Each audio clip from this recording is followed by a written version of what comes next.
think I'm a dick. Some people think I'm a nice guy. I'm cool either way.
Man, some people think I'm a dick. Some people think I'm a nice guy. I'm cool either way.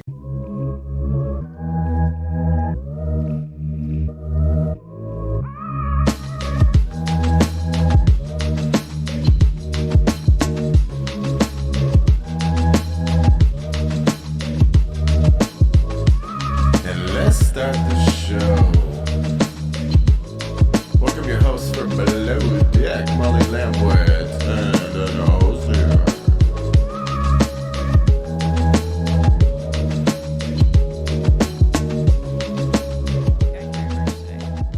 Guy Fieri merch, did you just say? Sorry, we're starting hot. We're talking about Guy Fieri already. Guy Fieri. Maybe you've heard of him. What do you mean you bought some Guy Fieri merch? Well, have you ever today? been to Guy Fieri's website and clicked the merch? No. Because let me tell you, it's great. I love Guy. I discovered his merch page and I was like, What did you get? well, I can't tell you. You'll just have to wait and see what shows up. But I recommend if you guys want, if you like Guy Fieri, go check out his merch page. Because it's funny. He's got good, funny taste in merch. I recommend it for everybody. Man, some people think I'm a dick. Some people think I'm a nice Like, guy. I'm cool you have to either just tell me, way. like, one thing you got. No, I can't tell you. You have to wait till it comes, and then I'll wear it on the Ooh, tell me one stream. thing. But you can go to the website and try and figure out what I bought. Is it like a shirt that says, like, donkey sauce? Close. But Okay. it's more of like, there's a lot of really funny, like, Flavortown University stuff, like alumni of Flavortown. Is Flavortown University like an accredited university? Yeah, it's run by Guy Fieri. Is that where you go? Like, is that a real thing? If you work at a Guy Fieri restaurant, you go to Flavortown University? I want to go to Flavortown University. Take me there.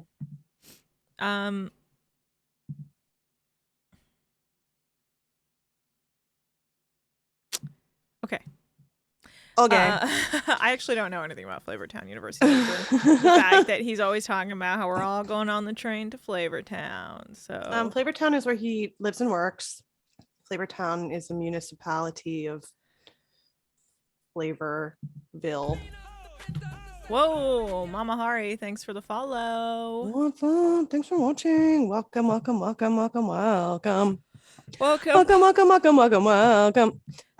Deckheads, welcome. Welcome to Deckheads. What are you drinking tonight, Anna?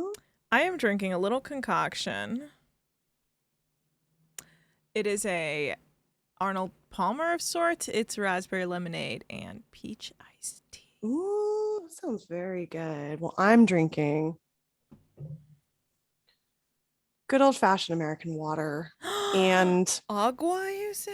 you know what? I overfilled it a little bit. Don't put your phone in it. That's a throwback. You knew what I was going to say, which is that I spilled a little bit on myself and it reminded me of when I put my phone in a cup of water during the live stream and then it died. That was an incredible moment in broadcasting journalism also. Has anyone ever done that before? Accidentally, not on purpose. I actually don't know. It's a good question. That's a perfect thing for YouTube. Yeah, well, that's what I was saying. I'm sure someone did it. Someone did it on purpose. I'm sure somebody was like, let's kill a phone on YouTube on purpose for views. But has anyone ever done it accidentally on Twitch just because they're a dumbass? Like yeah, me? you. I should You get did an it award accidentally for that. on Twitch. Some kind of award. Some kind of award. Some kind. Okay. Should we talk about today? We're gonna talk about the Real Housewives of Summer. The Real Housewives of Summer. The Real Housewives of Summer House. A little loopy today. We're gonna talk about Summer House, Summer House Hell, Summer House Everyone's in Hell. Summer House maybe is in purgatory because everyone's in purgatory in the Summer House. Real Housewives of Salt Lake City reunions part 1 and 2. Mm-hmm. Also set in purgatory on the set where you can see that I am. Yeah. It's an ice fishing pit. It's ice for when purgatory. Last year it was a fire pit. I found out, I remembered, and this year it is. It was a fire pit last time? Last time it was like a fake, like I looked it up because I was trying to find this one. And last time it was like a campfire, like a ski lodge with a campfire. And this time it's more just straight up like Frozen Palace, and I love it. Yeah. I need to look this up. I do like Real Housewives of Summer House. Should we just? You said you had some fun Summer House content from Instagram. Well, if we want to start with Summer House, I did ask I got a couple questions. I asked Instagram for their questions and thoughts on the shows we're talking about tonight, and I got a couple Salt Lake comments and a few Summer House comments. So maybe we should just kick it off with some Summer House talk. Yeah. Does that make sense? What did you get? All right. Let's just talk about Summer House for a second. Okay. This is an incredible season of Summer House, right? Mm-hmm. Everything is like coming to a head in this insane way. I mean, I guess it's just like the Kyle and Amanda arc is the long arc of the entire show. The way that on Vanderpump Rules, it's like, will Jax become a good person? Like, no, definitely not ever, but that's what's fun about a show like this, where you get to see somebody like try to change and then give up like 100 times over like 10 seasons. And that's but the men of Summer House were such fucking trash this week. Right. So you put out a poll that said... Okay, so yeah, we'll start with the poll. Yes, please. I put out a poll on Twitter that said, who is the worst man on Summer House? As of like right now, who is the worst man of all of the trash men on Summer House? Now, just to clarify, one of these men on Summer House is not trash anymore, and that man is Carl. Yes. Carl Radke. Strong return. Strong comeback. No one is more shocked than us that Carl got sober and became like a good person. Because he was such a mess. His brother died last year, and it really straightened him out. As it turns out, he really is a different person when he's not drinking, and like a much better person. Yeah. So Carl, 1 point for Carl, all the points for Carl for like least trash man, number 1 sweetie superstar of the week, which is a thing I just invented. He proves that like not all straight men are the worst people in the world. It's just Austin, Craig, and Kyle, who are the three worst men on reality television, which is saying a lot. And the poll came out. Yes. 12.8% for Craig, which is very low, I think, which goes to show you how bad everyone is. That Craig only got 12.8% because we'll talk about who's how out fucking here. Awful he was this week. Show yourself. Kyle comes in second. Kyle comes in second with 40.3%. Okay, that's interesting. And Austin coming in number one this week at 47%, almost half, taking almost half of the vote. Wow. So it was tight between Kyle and Austin, though. It was super tight. And I was actually just expected Kyle to take it in a landslide. This is the craziest upset since we did the Who Do You Want to Fuck on Seinfeld poll on Night Call, and Kramer won.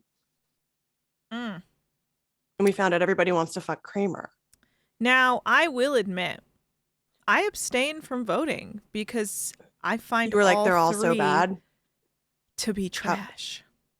Because they're all equally trash? Equally? Look. If I were to say from excuse me, least trash to trashed, trashiest. God, that's tough because I know who is the most trash. Austin. Period. I think Austin's trash. But I do think I struggle with who I think is more trash between Kyle and Craig. Okay, well, let's take it to the questions, the comments I got on my posts. Please. Okay.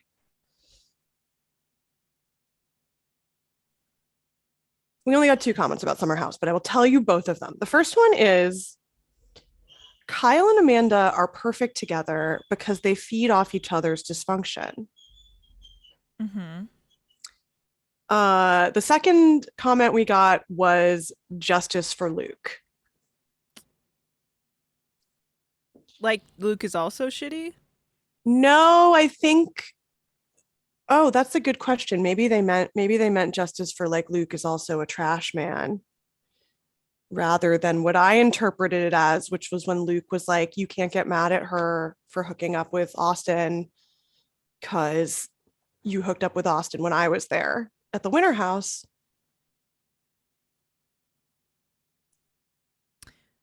I don't agree with that with Luke. I understand why he's saying it. He's saying it to be petty, which is like Sierra did fight for Luke for a long time and then ditch him for Austin, to the point where now Luke is looking like a better option to me than Austin because Austin sucks so bad.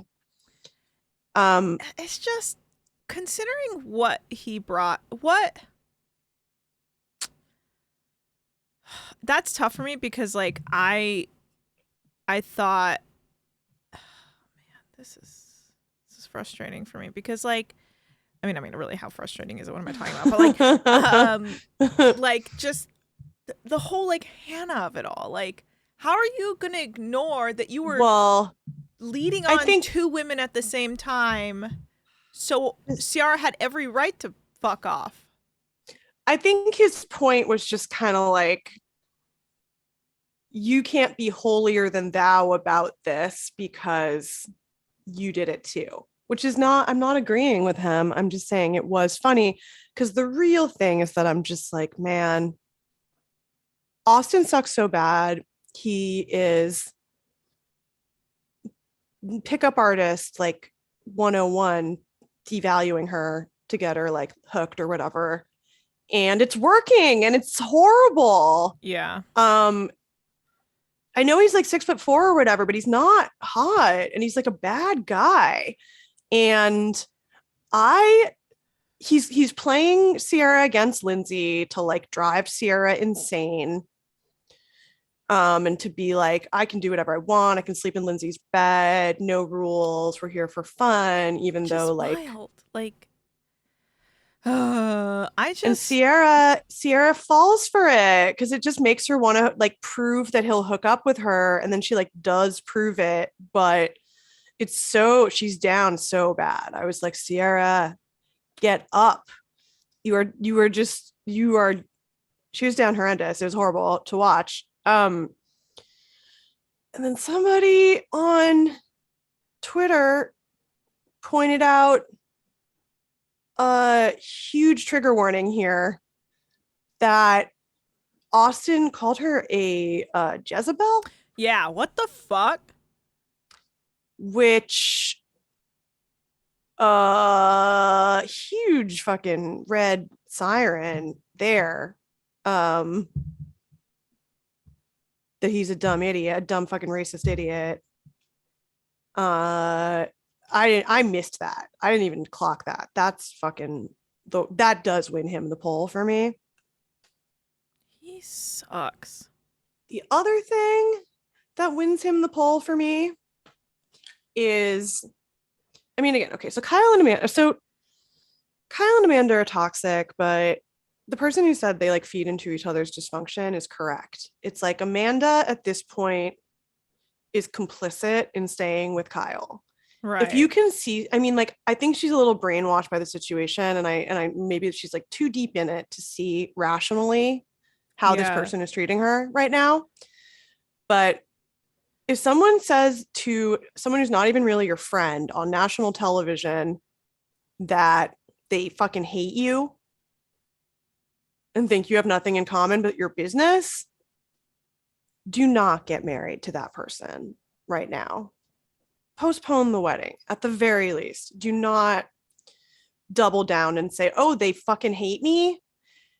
Guess I'll get married to them. Oh, they hate me so much they got drunk and told a bunch of strangers that their girlfriend is a bitch. Like, absolutely not. That is so fucked up. That again, I'm like, okay, well, if Amanda sees that and she's like, okay, this is my person, that's on her. I can't help her. Yeah. You know? Craig and Paige. Andrea was like so standoffish to Paige at the beginning, and like they didn't really show any of the Craig and Paige interaction on Winter House, so I think we all just got to believe this idea that like Craig and Paige became friends, and then it turned romantic later, and it sounded good, right? It sounded like, oh yeah, they were able to get comfortable with each other, and then it became romantic. So it's like, you know, a real I don't even relationship. know, like the way they make it sound is that like Craig and Paige have been flirting this whole time. Excuse me. And like they've both just always have been in a relationship, so they're always just two ships passing or the whatever. Whole narrative was like they belong together, they're soulmates, they're perfectly matched. It's like he seems like he's definitely the nicest one on Southern Charm, which is saying nothing because they're all psychopaths on that show. They're all good old boy psychopaths, even though he's from like Baltimore or whatever. He's from Baltimore? Yeah, he's not from the South. He's from like, I mean, Baltimore is kind of South. He's from like Virginia or something. He's from Delaware. Okay, Delaware, says He's Mama from Hari. Delaware? Yeah. And he's like, that's no excuse for all the like weird plaid. No, but it's like there's a type of preppy fuck bag that is, you understand what I'm saying. Yeah. It's like he's a type of preppy fuck bag from the East Coast that also is basically like, khakis and ribbon belts and all that shit. Not for us. Here we wear board shorts and mid-Atlantic dipshit, 100%. Mid-Atlantic dipshit. That's exactly it. Craig. So why does he get to be on Southern Charm? Because they just cast him because he was like a bro, and again, he was like kind of the one with a heart of gold on Southern Charm. He like wanted to start this pillow. He was like a loser who never would take the bar, even though he wanted to be a lawyer. But then it's like you find out from watching his relationships that he's kind of like a nice guy dipshit in relationships. However, with Paige, he's just being a fucking asshole. Yeah, he sucks. He's being a fucking dickbag and also kind of like devaluing her in this way that is seemingly working on her, where she's like, wow, he's so hard to get. It must be valuable. He won't just agree that we're hooking up, even though he like flew across the country to be here because he was worried I might hook up with Andrea. He's not willing to say that we won't hook up with other people because he doesn't want to like make things too serious, even though again he flew there from fucking New York or whatever overnight. But also, like, question. Is it all because of Andrea all of a sudden that he gives a shit? Yeah, for sure. It's about proving he's better than Andrea, which by the way, he is not. And Paige, like, Paige wants to, like, I understand why Paige is like going for the thing that's harder to get, even though Andrea, like, now Andrea is accessible and she doesn't want him anymore because he, like, didn't want her in the, if he had just, like, not put her off in the first place, you know, it's like she put a wall up with Andrea because he was like, I do not want to have a girlfriend. And then he did, clearly. So maybe she thinks the same thing is happening with Craig, where if she just wears him down, that like he'll admit he wants her to be his girlfriend, which I think he does. But the way in which he's trying to like win her is making him seem like not a good prize that you want to win, somebody who fucking sucks. And I just love Paige so much. I just want the best for her. This is a bummer. It's such a bummer. Wait, the thing that made me be like, here's why Austin wins. Mama Hari says he's breadcrumbing hard. He's super breadcrumbing. I don't know why it's working on Paige. He's like not looking good these days. He's not like funny or charismatic. He's got like nothing. He's really like a wet paper towel, except that he won't like give her control, and that's driving her insane. Here's why I fucking hate Austin the most. Mm-hmm. So you remember on Winter House when Austin first got there and we found out that he and Lindsay had been hooking up, and then he was like, I'm not going to hook up with Lindsay, and then he immediately did. You remember how when he hooked up with Lindsay, he said, I'm going to eat you front to back? He said the exact same thing to Sierra. Yes, he did. That That kind of blew my brain because I was like, okay. I mean, like, I know he's a piece of shit, but like the first time I heard him say that to Lindsay, I was like, oh, okay, that's kind of hot. Maybe I do understand Austin. He says spontaneous things like that to you while you're hooking up. The second time you hear him say it and you're like, oh, that's not spontaneous at all. That's a line. That's your line that you say to women. Ew. Right? God, that's a bummer.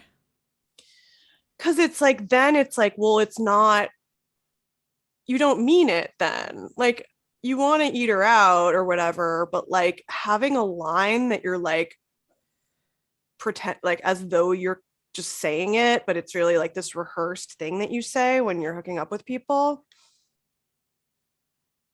That made me just so grossed out by Austin. Because again, I was like, ew, he's not even like, he's also was clearly, it was also funny. It was very like Kenny Powers or something. Because again, like the first time he did it, I was a little bit like, okay, Austin, all right.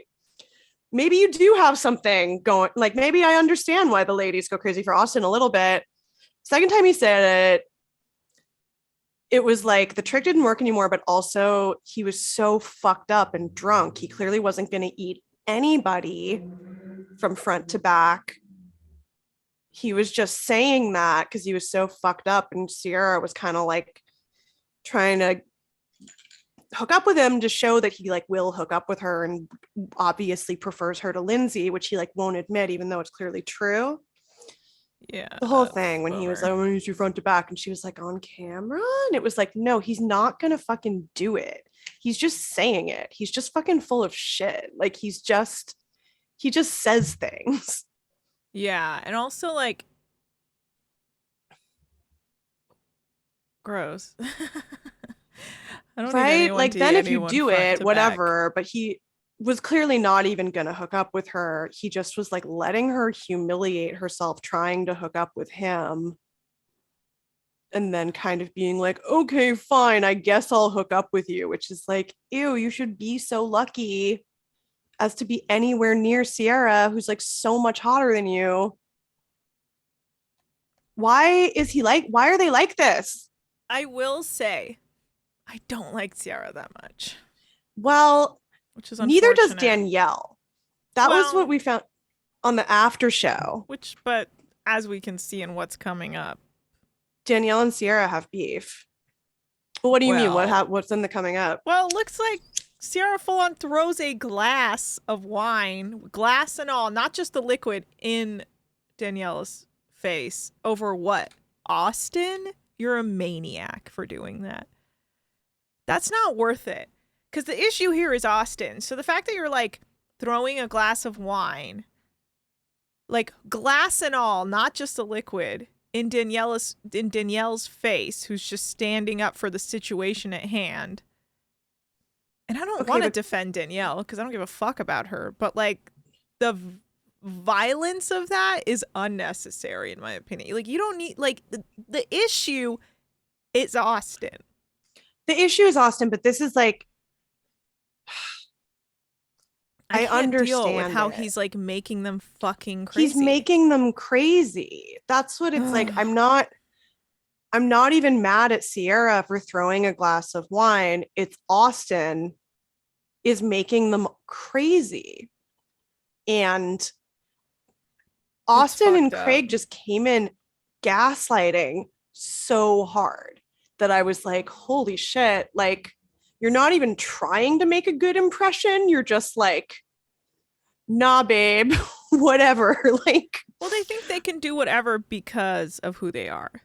But don't you think like it's also gross. because it's like the women keep falling for it? And if Yes. any of these women had like an ounce of spine and were like, no, I'm not going to fuck you, actually, I'm going to go fuck Andrea, or like, I'm just going to like, I don't care if you sleep with Lindsay. I don't care. Because that means you're like a loser. That would be then huge. the men would like, then I think the men would change their tune. But like, where's that energy with like, remember when Luke got like accosted by Kyle and what's his name? Oh, when they were like, you hooked up with Lindsay Carl? or whatever? Yeah. Or not Lindsay, when season 5, I believe, where they were in the quarantine house and Carl was super drunk and like Carl, Kyle, and Luke all almost fought.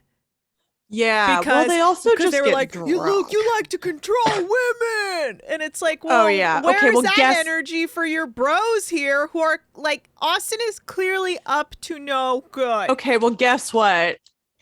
They all like to control women, clearly, except for fucking Carl, which is why Carl is the only sweetie superstar of the week, and everyone else gets the thumbs down award.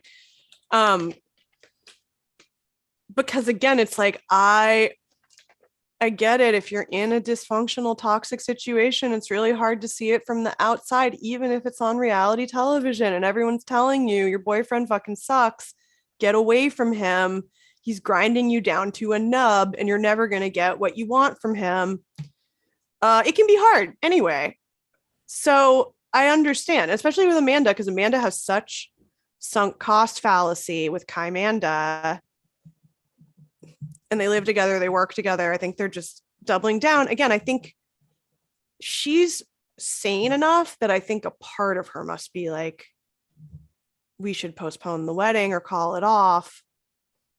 Because like they're not in a good place. They should go to couples counseling, which is what Luke said to Kyle last night. He was like, well, why don't you guys fucking go to couple, or did Austin say it even? Somebody said to Kyle, like, it sounds like you guys need to go to couples counseling before you get married.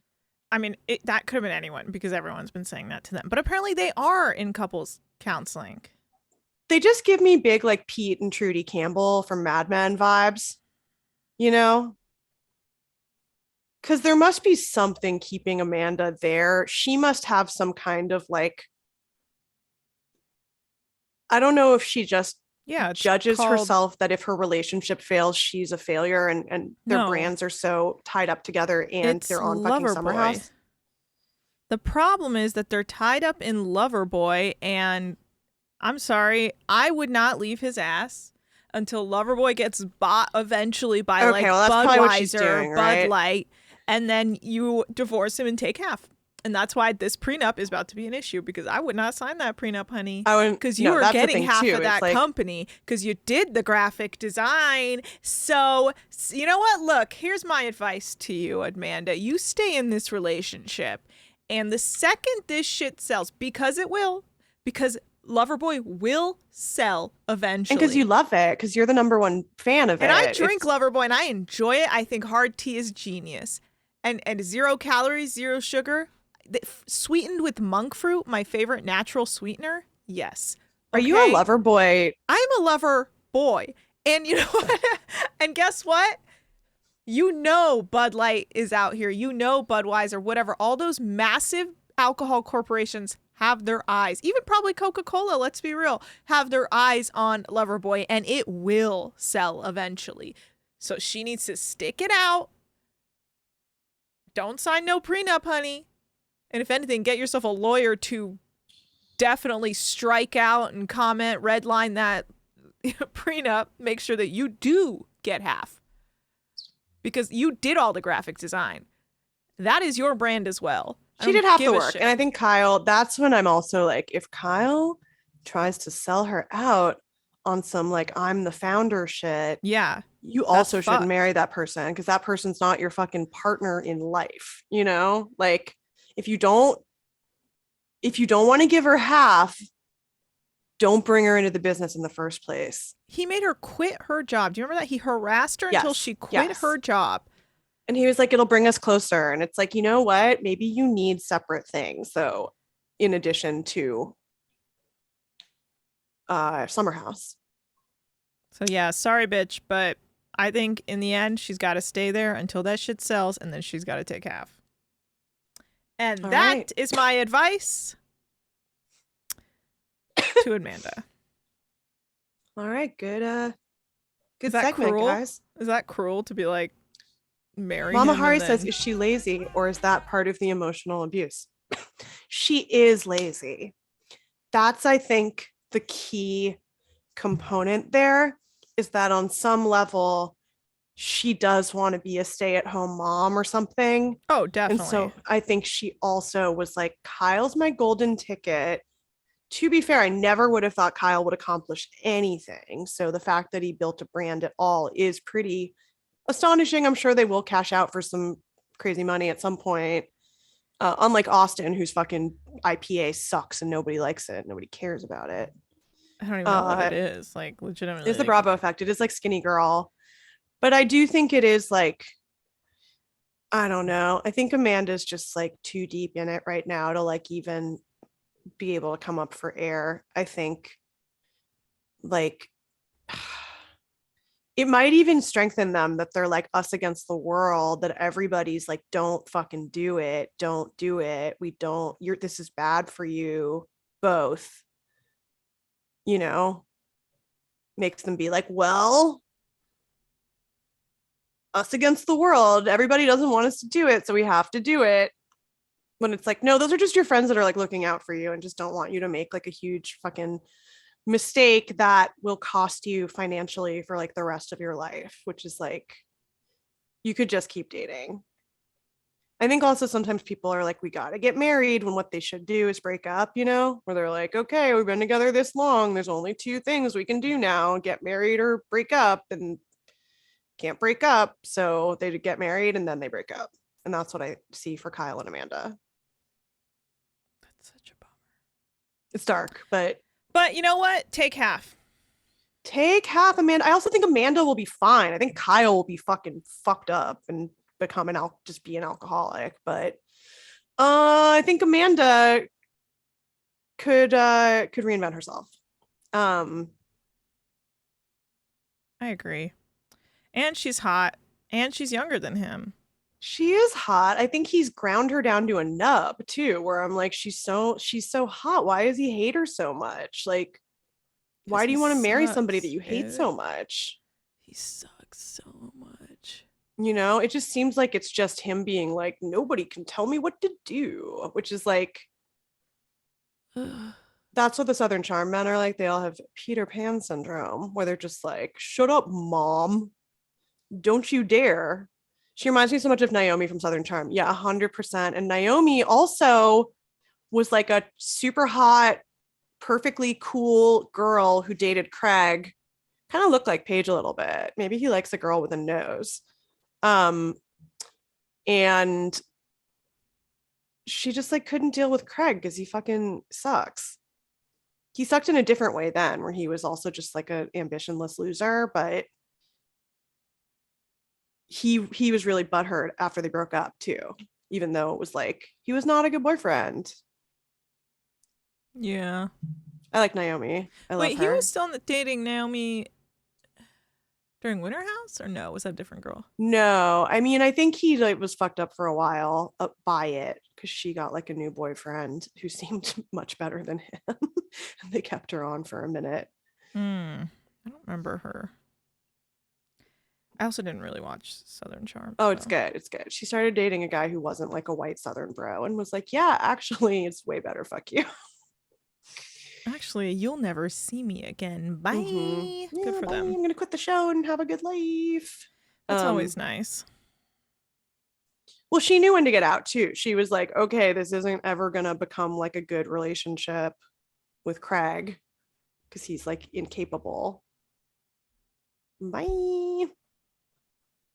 Oh.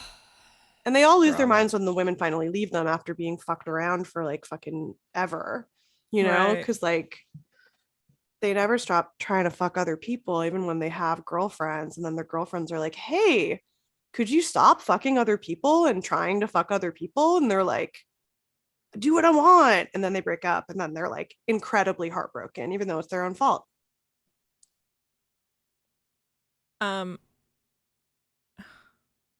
I just, It's a good show. do you think it would have worked with Andrea? I don't know. I mean, I think she must love the chase a little bit, which is like, I get it. I think also being the center of a love triangle isn't as fun as she thought it would be. It's mostly just like she has the power in the situation because more than she thinks, I think, is what's frustrating to watch. Is you're like, Right.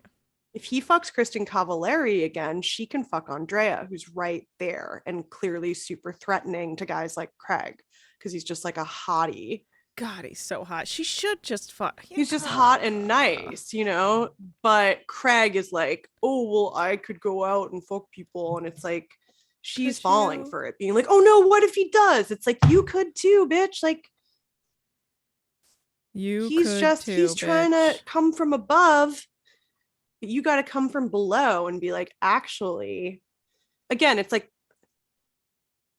you know, I'm not saying it's easy to do this when you're in that situation, but like they all need to tell these guys to fuck off and then they'll like want them, you know, when they're like, oh, I'll just do whatever you say. I'll just, oh, okay. You want the right to hook up with me, but you don't want to define the relationship in any way. And you're like, we'll just see how it goes. And like, maybe at some point you'll like earn my monogamy. That's No, the fuck problem. you. Like, Fuck you, she Craig. literally said in the show, like, I told him, you either like this happens or I'm out. And then she just gave in to him being like, saying some excuse about like, if we start dating, it might like ruin us.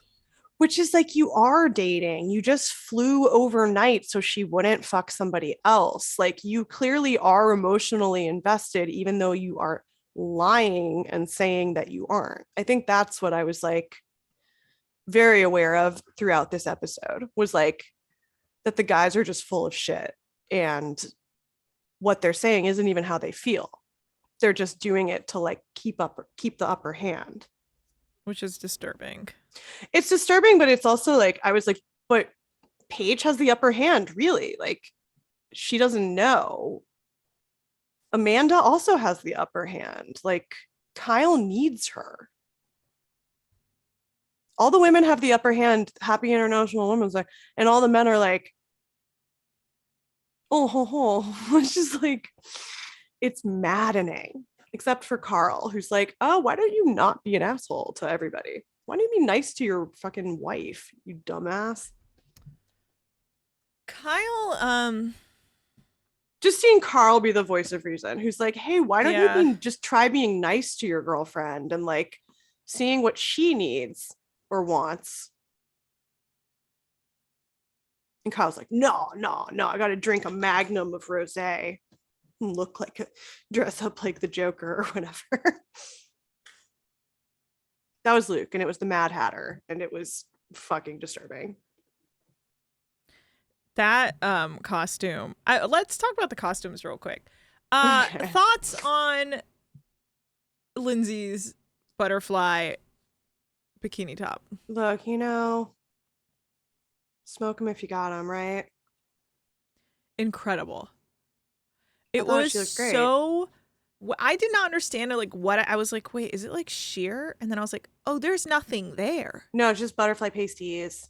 I think she's got fake boobs, right? Yeah, She oh, got a yeah. whole like makeover at one point because everyone was mean to her.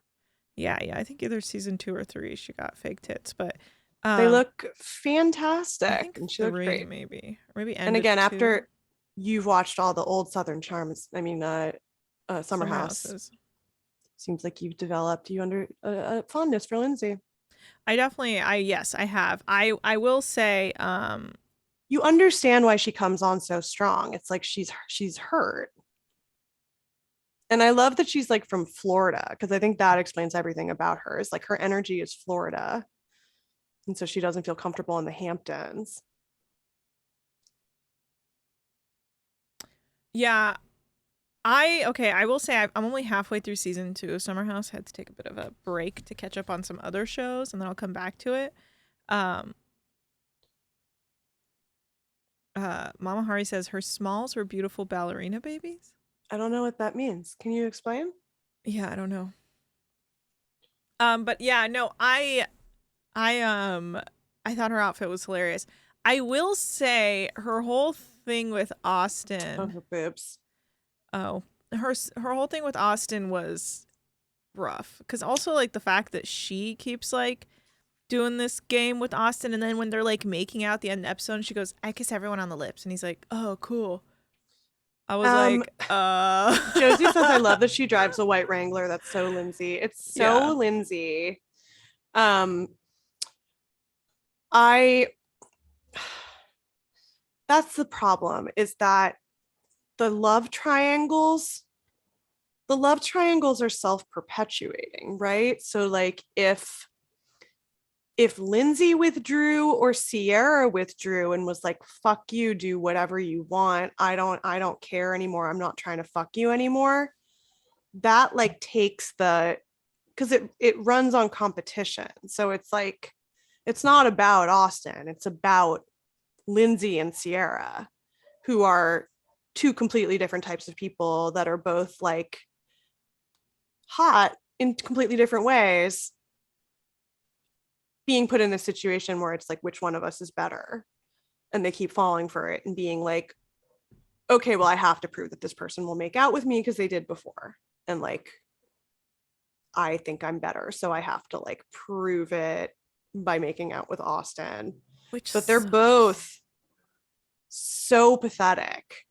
It sucks because, but the thing is, they were like, both abandoned by one. Oh, Mama Hari, you're right. They were both abandoned by one parent. Were they both abandoned by their mom? Because so No. many people on Bravo shows were abandoned by their mom. Ciara it's was crazy. by her dad. Okay, well, that explains it, right? Yeah. They're trying to get someone that, but also like, I mean, that's very love line of me to be like, well, that explains it. I mean, I do think Ciara has said she has like abandonment issues. I will say though, unfortunately, at this point, Lindsay ends up on top. Because Lindsay's now the one who's with Carl and in a happy Well, yeah, relationship. And I'm sorry, for who sure. is Ciara with? Is she still out here fighting for Austin's love? Right. Like if you win Austin, you lose. Yeah, is the exactly. point, I think. And I think Lindsay has a little less skin in the game because I think Lindsay realized at some point that Austin is like undateable. Yeah, he's just like a guy to like make out with at a party when you're drunk. Yeah, and Lindsay reminds me of so many girls that are like kind of a guy's girl that have this like all these male friends, but they also like clearly want to fuck them, you know? But they're like, oh, we're just bros hanging out. And it's like, oh, and then we're drunk and we fuck sometimes. But that guy maybe like wouldn't make you his official girlfriend because he Yeah. thinks you're like embarrassing in some way, which is like Lindsay seems like she figured out in Winter House that was the deal, that she was like Austin, because Austin clearly said some crazy shit to her when they were like talking on the phone all the time, and when she went to see him at the Fish concert and he said, I love you. And then he said he took it back because he was at a Fish concert. Yeah. Like, and then he was like, no, I mean, I love you as a friend. Like, bitch, As a you know what you're sister. doing. Oh, you make out with your sister? Convenient. Right, you know what you're doing, saying that to Lindsay, which is like trying to drive her insane. Which then gets her off his back for a few minutes so he can go like hook up with Ciara. Right. And the cycle just goes on forever until somebody is like, I'm fucking done. It's like Euphoria. It's like Maddie being like, bitch, you can have him. Like, like no one's going to get what they want here, even when I step away. Because it's cursed. It's so true. And then Maddie will go and like marry some rich guy. And what was up? They just never showed that Minka Kelly character again. That was crazy. They're just like setting it up all season that she's gonna hook up with this predatory older lesbian. That's what you thought it was? Yeah, man. When she got her in the hot, when she was like, come in the pool and was like, how old are you? Oh, you're 18. Okay. I didn't think that was coming. I thought it was more like, I like will mentor you into being like a trophy wife, basically. It was for sure. I will mentor you into eating you front to back. And you know what? I'm mad we didn't get to see it because I wanted to see it. That's wild. So. I did not get that energy at all. She gave an interview that he wanted her to be topless in that scene. Minka Kelly. He did? Yeah. God, did that fool want everyone to be topless? Yes, literally he literally just cast a bunch of women he wanted to see topless and then was like, hey, take your shirt off. And they were like, actually, no, including her. She's like, I'm going to wear a bathing suit. I don't want to be naked in the hot tub. However, I just hate any sort of like predatory relationship on television. Me too. Well, I also thought it was such a bad cliche that I was kind of like, do not go there, because especially like predatory older lesbian is such a cliche. Yeah. I don't want to see any predator coming after a child, regardless of if they're 18. Like anything where they're like gay people are like I don't want to transgressive see that kind of in stuff. a way that's like bad, it just seemed kind of like don't go, the show already has some issues with its depiction of particularly lesbianism, which it's very like maybe with Rue and Jules, where they were like, anyway, I'm just saying, I don't think Homeboy is the guy to navigate the nuance of these issues. The malest of gazes. Yeah, but I mean, again, I like the show. That's the problem. I did want to see them hook up. So who's the predator now? I didn't even remotely get that energy, but now I'm like, yeah, man, for sure. She was like trying dresses on with her. It was clearly very like sexual. But she wasn't there when she was when she was like asking her to like. Yeah, and she was like watching. I didn't get that energy. I got a more like almost like, this is the person I want to be energy of like. Oh, I just got a sinister like energy that mentor. It was. Yeah, of like but becoming a trophy wife. Well, because the show's so fucked up, I assumed that was like what Maddie thinks, and then that woman was gonna kind of like manipulate her in the way that everybody gets manipulated by their desires on this show. Well, they didn't ever explain nothing came to fruition of the fact that she was like had a camera in her room other than she realized that like Maddie liked trying on her dresses, so she gave Maddie one of her But that's dresses. what I'm saying. I was like, she's watching her. That's the whole. It's kinky. She's like watching footage of a teenage girl trying on dresses in her dressing room. Anyway, But then maybe she's just like, that's funny. Look at her. She thinks she's me. Maybe one day she will be. Here's a dress. I thought it was like the idea was that she's like taking advantage of Maddie's need. Like Maddie wants like parental figures, and that can really easily be manipulated by somebody who's like, yeah, I'm your nice mom. I'm here to like take care of you, and then is like using you for something else. I'm just saying it happens. And also that show is so cynical. I just thought it was going to go somewhere fucking dark with that, and instead it was just like, let's pay off no plot lines and no. Where the fuck is Lori? Yeah, where's that suitcase? Nobody cares. Nothing's happening. Did they give the suitcase back to Lori? Like, what happened there? That we're never gonna find out. No answers. Well, we'll get a season 3 in 4 years. Yeah. And then we'll find out. Let's move on since Let's we spent a whole Real fucking Housewives hour of Salt Lake City. Yeah, let's talk about that. Heather is a mess. Oh, let me read the questions we got for that. Please. Okay. Because I need to... Heather is... I can't with Heather. Like, Heather and Whitney's, like, obsession, and I mean obsession, with Lisa is becoming like, okay, dude, you guys look maniacal at this point. They are maniacal.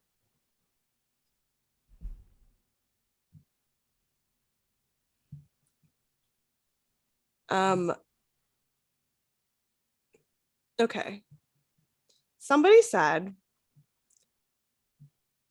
was like, why can't they talk about, like, they clearly can't talk about Jen Shah's case because of like some legal thing. Why don't they Right. just say that? Well, it sounds like they're gonna try to like edge around it and ask like Coach Shaw some questions, but I doubt she'll answer anything. But Yeah. it's when Andy literally says the most jaw-dropping moment of the show was when Lisa's on her hot mic, and I was like, are you going to ignore the fact that Jen Shah was arrested for fraud? That was pretty jaw-dropping. It was. The fuck? Yeah, I was like, actually, You didn't. we all remember a slightly more exciting moment from television. That was because that was like 45 episodes ago, and so much has happened that you've forgotten. Like Homeland Security showed up. You forgot about that? They did. That was wild. That was insane. Okay. They said, why can't Bravo just say they're unable to put Jen on the spot because of the ongoing trial? It's like, because then we wouldn't tune in to see if they might, right? I guess. But it looks like next episode they'll finally, because seriously, they just spent 2 episodes of this reunion talking about Lisa. Yes. And however, Meredith, like, I have a question for you. I thought Meredith's head was going to fall off. Did you see how Meredith was like, I'm verklempt. I'm verklempt. Her fucking, I can't with her accent. I'm verklempt. And she was like, she was verklempt. nodding out during the reunion. Did you see just like the way her head looked so, it was so heavy. It just like it wanted to come down. The other question.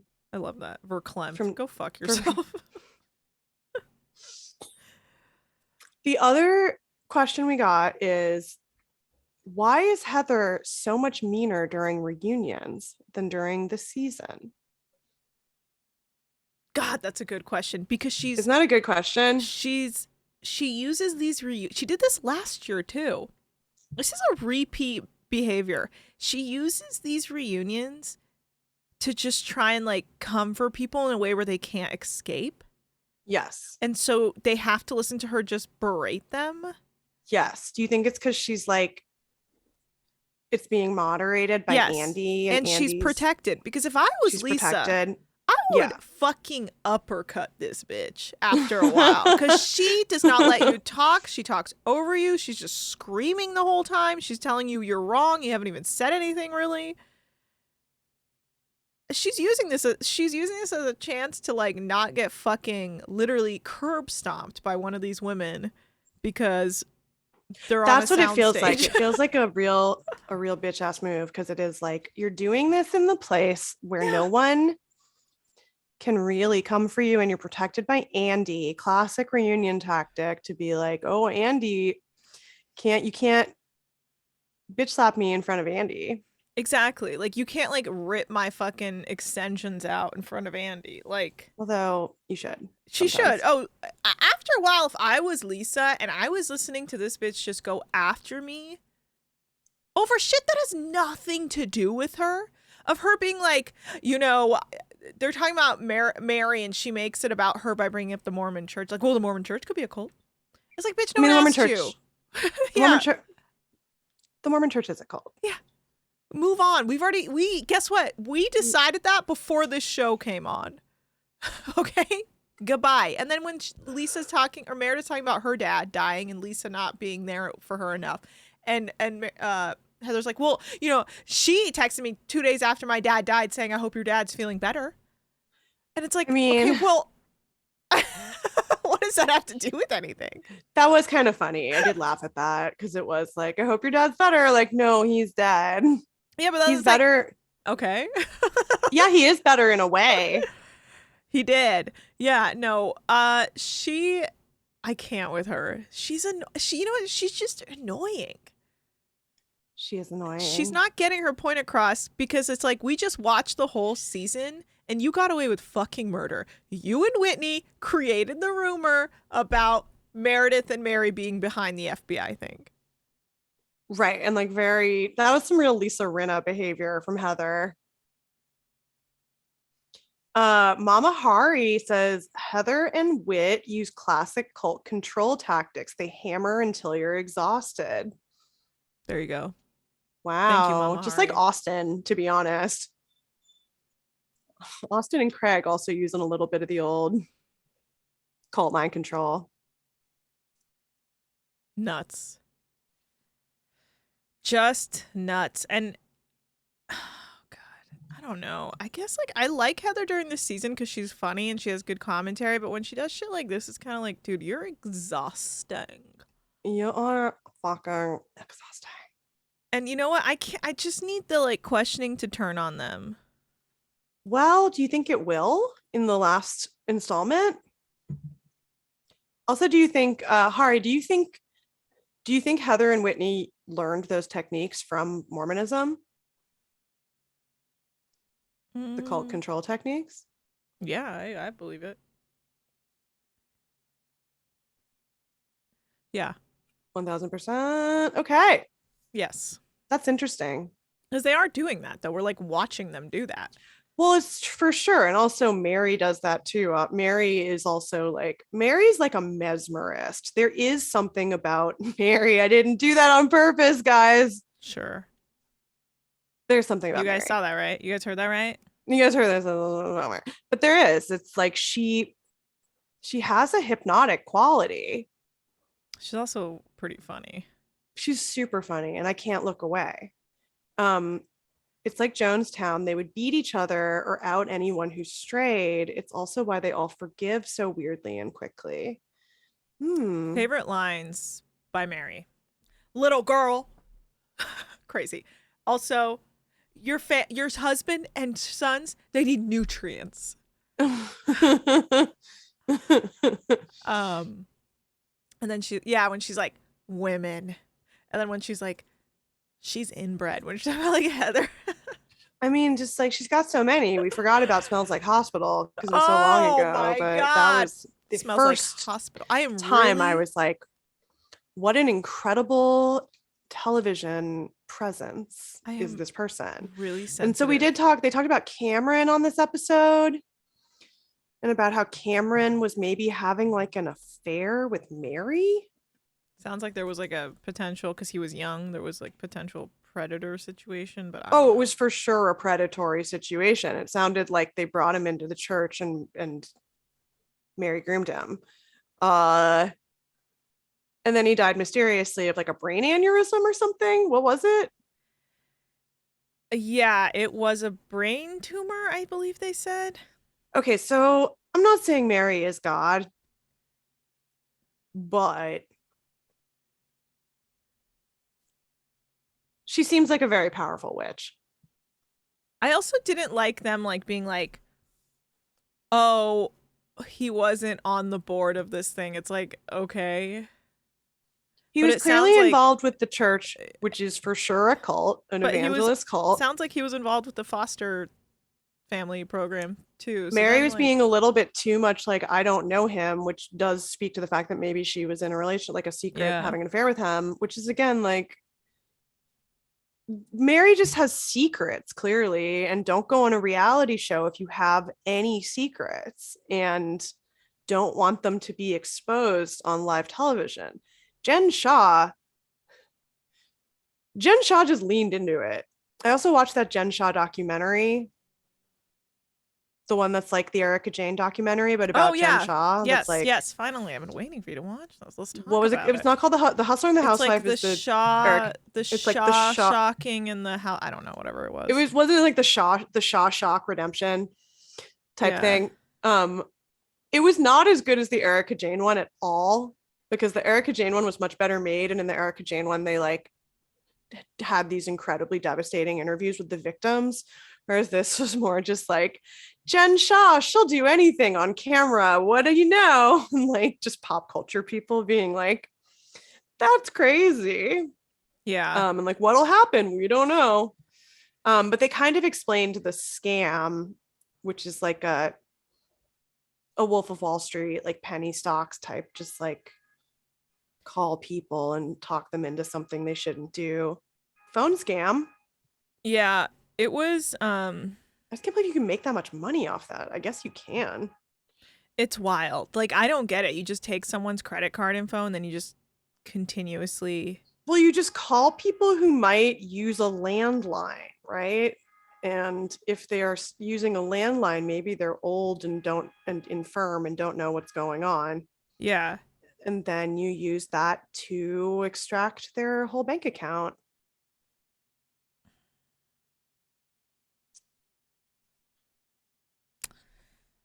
It just seems so difficult and yet they were able to do it and then you know who whatever Jen can afford all that. I need them.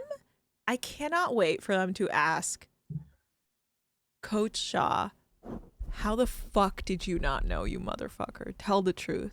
Do you think he knew?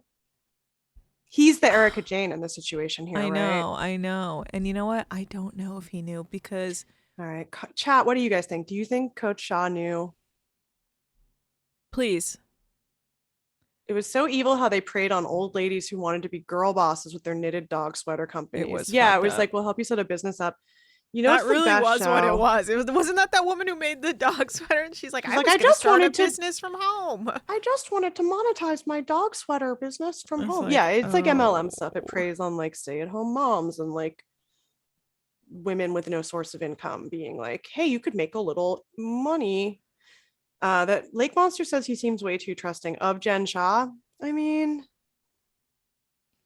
Coach knew. They've been together since college. He's a basketball coach.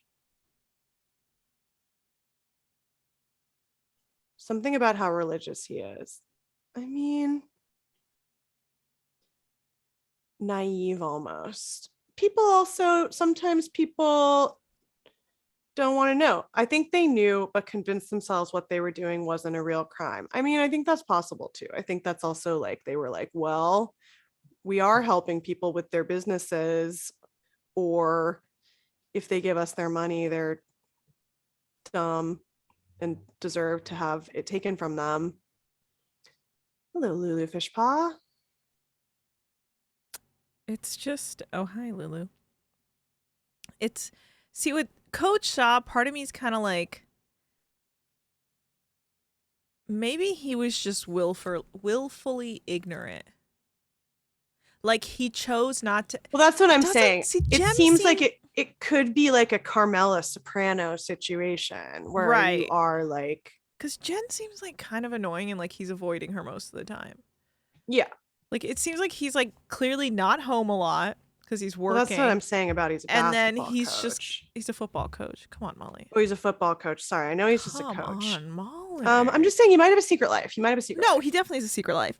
But also, He might have like a think second family. there is a chance. But also, I think if I were Coach Shaw, I would not be asking Jen what she's up to either. Well, that's the Carmela he was Soprano like, of it. Is You're just like, wow. okay, the money comes in and I just don't ask it. Yeah, because Lulu he's Fish also Paw probably says like, go ahead. it's easy to blur the line with direct response marketing, especially when commissions are involved. I mean, all sales. Yeah, he might have just thought that she had just a really successful marketing company and he didn't give a fuck where like what was happening because he's like, I don't know, Jen is out here marketing. Well, this comes up a lot in Heidi world. Is like who knew Yeah. who in Heidi Fleiss's family knew that she was running an escort business and like when. Mm-hmm.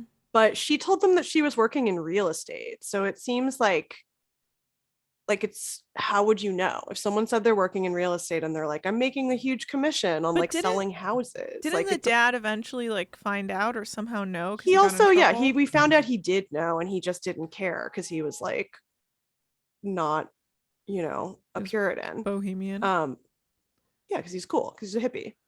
He was like, whatever, he was worried that she'd get in trouble, but I don't think he morally was opposed to the idea. Because he's a hippie. This seems more like, and also what she was doing wasn't wrong. This is clearly wrong, but I can see people being like, putting their head in the sand and being like, well, yeah, what I realized watching the documentary too is that I was like, I don't know how fucking marketing or whatever they're doing works. Like, it's like Enron stuff. It's like they're saying a bunch of bullshit and yeah, check out my favorite show that I can't think of the name of. American Greed, narrated by Stacy Keach, is this really good show that's all just about, it's a true crime show about white collar crime. I think I've mentioned it on the show before, but it's all stuff like this. It's all like Ponzi schemes and pyramid schemes and stuff. Yeah, there's just so much of it, and that is also like so much of capitalism that it's like American Greed. Is this on Netflix? Hulu maybe. Hulu. Got it. It's really good, but it's a lot of stuff like that. It's always really fucking sad because it's always like some person told me they were going to start this company and I gave them all my money and then they didn't start the company. Stuff like that. But it is also like, yeah, sometimes it's just sociopaths just like grifting a bunch of people into giving them money and then just absconding with it, It's all just like, I'm going to turn your money into more money. And if someone says that to you and you do it, it's Bitcoin. Everything's Bitcoin. Yeah, oh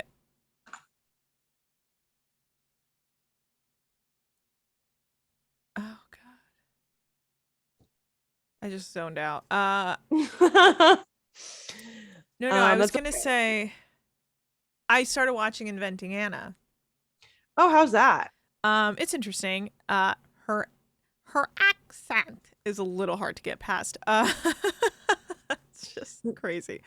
I know she's supposed to be some like German Russian, but like the girl Julie Gardner, I forget the actress's name, doing that it's really funny to me. I just can't get past it. But I don't know. I just think the scam of it all and how easily people are able to just scam things, like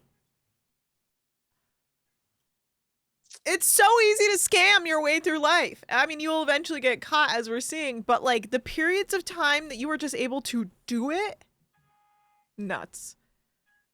Just nuts, in my opinion. That's right. Since they were selling toolkits for people to, quote, build an e-commerce business, they could justify themselves by using the argument, oh, they just didn't try hard enough to succeed, like MLMs do. That seems correct too. It's also like hustle and grind. And if you don't succeed, it's because of you. It's your fault. It's because you didn't hustle and grind enough, not because it's like a carnival game. Set up for you to fail. Yeah. Well, What are your guys' top scams you're running right now? Chat, sound off. Yeah, tell us all your scams. Tell us what scams we should get into. Why won't anyone reveal their scams to us? Why don't you tell us your scams? We just want to hear about your scams. Does anyone have any other, do you have any other Salt Lake City thoughts before we move on to Blue Dick? Oh yeah, Hari told me the other day about she had a job where her job was to call private islands and offer to buy them. Someone took a $15,000 loan from your parents. That seems like a dangerous They give thing you to do. 3%. Oh my gosh. That's a scam. Your parents scammed you. Yeah, your parents scammed you, honey. Are your parents Jen Shaw and Coach Shaw? Because your parents. Why are they giving you a motherfucking APR? Your parents are like, your parents start charging you rent. Wait. Jesus Christ. I hate that about parents. Really be out here trying to teach you a lesson, and I think that's rude. Like, are you kidding me? You're not a bank. Come on, guys. I don't know why that's so funny to me. It's just like, okay, like, I'm sorry, are you guys the corporation? Like, where's your I'm sorry, I'm gonna need to see some paperwork for you to come out here and charge me. Sometimes I order Amazon Prime groceries APR. and order something expensive like salmon and then ask for a refund saying it was damaged. You don't have to send it back. That's not a scam. Because anything that rips off Amazon is fine. Wait, okay, I'm sorry. The Lake Monster said they signed paperwork. What are your God. parents are scamming you? You are not. I'll tell you right now. You are not paying any interest on that. That's absurd. Those are Are your you parents. Kyle? Are you and Kyle and Amanda's relationship? Because that's a bad deal. I would have been like, I'm sorry, I'll have to have my lawyers look at this and then pretend to be my own lawyer and just redline this shit out of it. I'd be like, no. Bye. No, that doesn't work for me. No, that doesn't work for me either. Nope. Give me the goddamn cash because I had to grow up in this goddamn house. Parents really out here scamming. And you know what? Here's the thing. What are you paying the interest back to? The money that you're going to get when they pass on? Like, where is this interest going? Like, why are you paying them to eventually just give that money back to you? I have problems with this. Lake Monster, please get your parents on the line. If my dad tried to offer me a deal like that, honey, we'd be in court right now. Correct. I'm sorry. It's the nerve. Interest. Yeah. Interest. 3%? Honey, I'll give you 0.1%, if that. 0.01% interest. Are you getting divorced from your parents? I swear to God. 3% like Macaulay APR. Culkin. I'm sorry, this is really like, you know what? It's not even you. You got tricked. We're shaming your parents. We're shaming your parents. For having the nerve. Not you. The nerve. Charging you for being their child? Yeah. I mean, like, oh, my bad. Maybe don't have kids. Why don't you take that 3%, go try and invest in a time machine, go back in time, don't have kids, so you don't have to go out here and charge them interest on a but loan. What if you just have kids so you can steal money from them later? That is what is the plan there? Yes, thank you, Josie. Find out if you can refinance, because this is crazy. I don't understand parents being like, you have to pay me back. Why? Right. Give you the money or don't. Give you the money or let you get a fucking loan from a real loan place where, well, here's the thing. They're going to screw you, but you're not related to them. Okay, like, you literally made an investment in me. You want your ass in a nice retirement home or potentially being taken care of by like a nurse that comes to your home? Then it would have actually been I'm paying you back right now because you invested in me and my future. All right. Josie says this is how rich people stay rich. The Lake Monster says they would have actually been mad if they found out I was paying interest to a bank. It's a Reaganomic household. Okay. Well, there you go. How the hell are they going to come and give you a goddamn 3% APR rate? Let me just clear up Reaganomics for you. I'm heated. let Anna and I just clear up Reaganomics for you. That shit is not going to trickle down to you. No. Your parents are scamming you. And guess what? Guess who's getting the money in the will? You are. What You are you are. doing? Investing in a will? That's crazy. You don't need to invest in the will. That's their will. Why are you putting money back into the will? You know what? Get your parents on the line. Yeah, bring him to the chat. I need to talk Also, to what your was the parents. loan for? What was the loan for? TDZ told me that. You don't have to reveal any details of the loan. I want to know what it was for. Was it for a car? Was it for a house? I'm just curious. Yeah, you should get them to sign paperwork that there's going to be interest on their will. How about that? I need to see the money I give you back in interest. I need to see come back to me twofold with inflation calculated in that will. Y'all, you cannot be letting your parents scam you like this. Am I crazy? Because I would never let my father do something like that. Oh, you took a few months off work for various reasons. Okay. I got so hypey. I pulled my mic, my headphones out. I am getting excited, and I know we have to talk about Below Deck soon, but I really need to figure this out for the Lake Monster because I do not want you getting scammed in your own home. It took a few months off work. Okay, your parents should just give you that money. Your parents should just give you money. If they want to give you money, they're investing in your mental just- health. They're investing in your safety. They're investing in care of their child. Oh no, Crinkly Fig says, my grandfather did this to my mom and dad. Oh. look, a flower, guys. Gorgeous, but like... Gorgeous, but like, do not let your parents take you for a ride. Them interest for a loan for a house to... Here's the thing. Here's a loan is one thing. That's fine. Pay your parents back if you want. Interest on a loan? The interest is what really, really sets me off.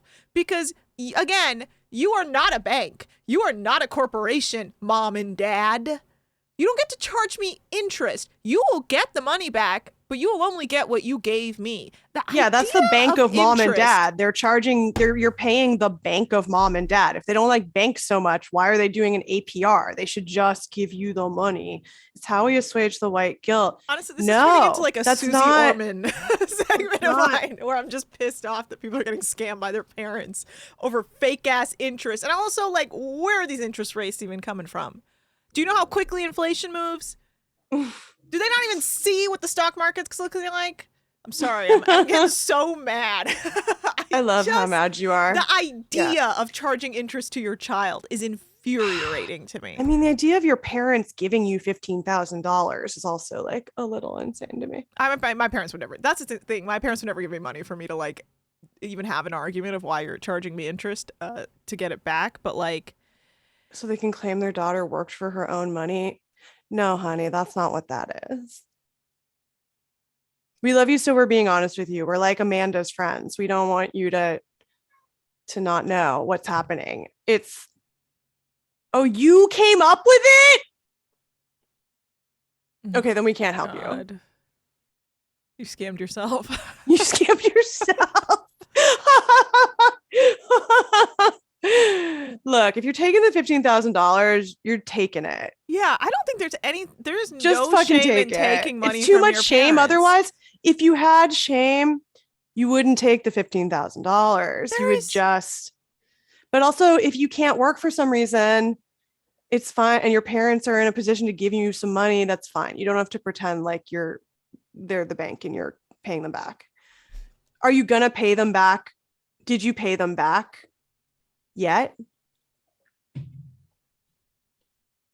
Are you really going to pay them back the $50,000, or is this all kind of like we're making a show of I'm going to pay you back, but also like I'm not really expected to pay you back for this? Okay. I think you don't have to pay them interest. I think you can just pay them back. Also, if you're paying them back, you don't need to have shame. You only need to have shame if you're taking the $15,000 and just like spending it. And my experience of people who just take money from their parents is that they have no shame about it. They're just like, this is natural. My parents have money and they give it to me. you know?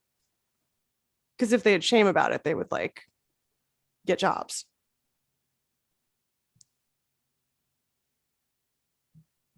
It's a whole thing explaining mental health to boomers. Sure is. I mean, the government should pay us to not work. That was what was the one nice thing about the last couple of years was when the government paid me to freelance. They paid me unemployment, which they've never done before. And they should always do. So fuck Ronald Reagan.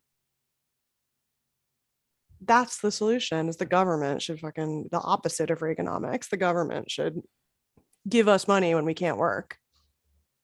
Or even if we can work, they should just give us money so we can decide if we want to work and when, and not have to do shit we don't want to do because we have to pay our rent. And being alive is expensive for some stupid fucking reason. I'm really thinking about how you can get out of this.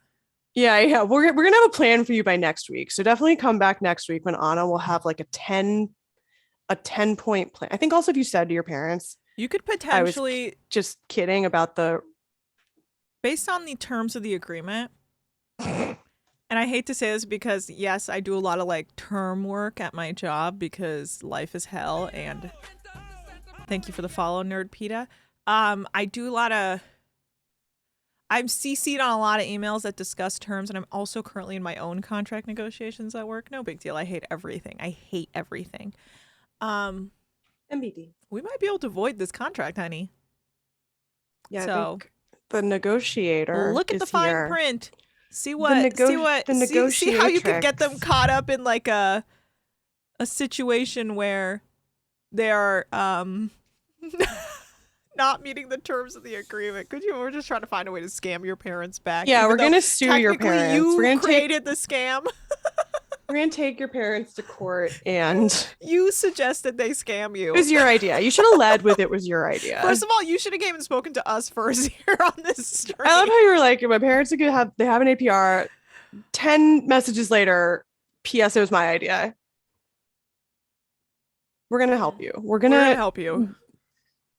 call Sweet James. No, please don't call Sweet. Don't call Sweet James, but call us. I think Anna and I would be incredible Yeah, billboard you guys lawyers. Actually, if you guys, I know I was driving to this Orange County this weekend. So many billboard lawyers on the way. I love Orange them. County. I'm obsessed with them. I think we'd be great at it, even though we're not lawyers. I think we should have a billboard that's just like. I will call say, us.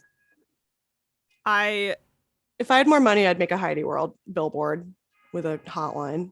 I do think you wait, they're technically in breach right now, supposed to disperse the final 2K and 3-1. But they're late. Honey, get out of that. First of all, collect the 2K and then send them a notice that they are in breach in contract, and then thus the breach of contract leads to This is also why you don't get in financial agreements with your family. But here's the thing, they're in breach of contract, honey, so you can find a way to make sure that term now says that unfortunately you cannot pay interest once the contract is breached. Look, Anna and I both saw a movie called House of Gucci. Mm-hmm. And what we found out is that do not go into business with your family if they are in the House of Gucci. Don't do it. It seems like better than a bank, but a bank can't ground you.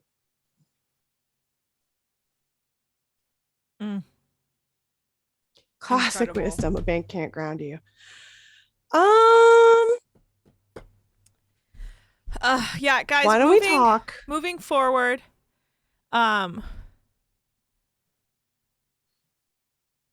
Is it below deck o'clock? Yeah, it's below deck o'clock. And for the rest of you, if before you get into any agreement with your parents, please come to us first.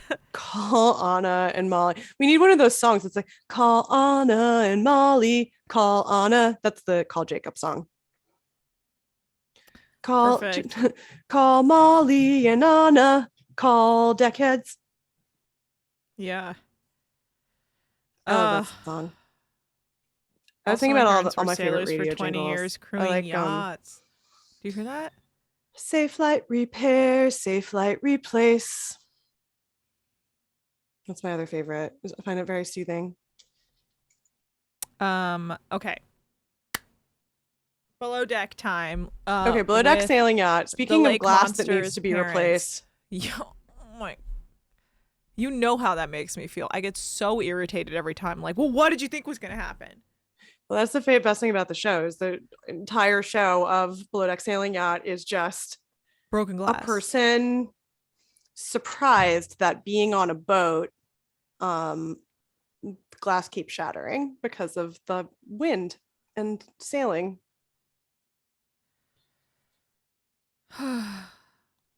Shocking. So, yes, this episode, Below Deck Sailing Season 3, Episode 3, it starts with, like, Tom continuing to bitch at Ashley for not liking him and liking older men. And I'm like, oh my God, dude, she's clearly, like, insufferable. Just Also, move on. again, try pretending like you don't want to fuck her for 5 seconds and see if she starts acting differently. Like you're down too bad, and she can see that and isn't into it. I mean, like, we as the viewer can see that she's insane for wanting to fuck Gary instead, and that the younger guy is much hotter and Gary is like disgusting and not even hot, so. But she's a dum that girl. She's not a smart person necessarily. She seems kind of. People are so weird about age too. Like, why would psychologically having sex with Gary be better for you than a 22-year-old, a guy your own age? It's because she thinks she's like mature for her age, which she is, but like, not.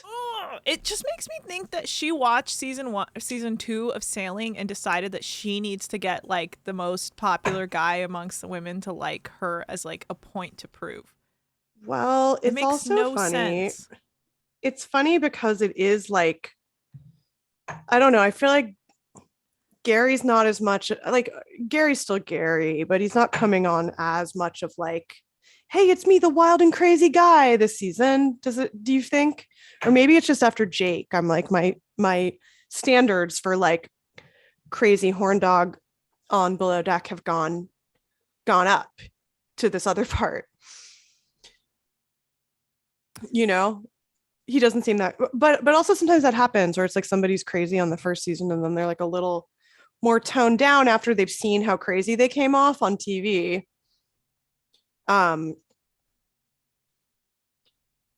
But it's like she's jealous of his friendship with Daisy because Daisy like actually knows him well. Well, the thing that she does first, she's like, "You're playing the field, huh?" And he's like, "I don't know you."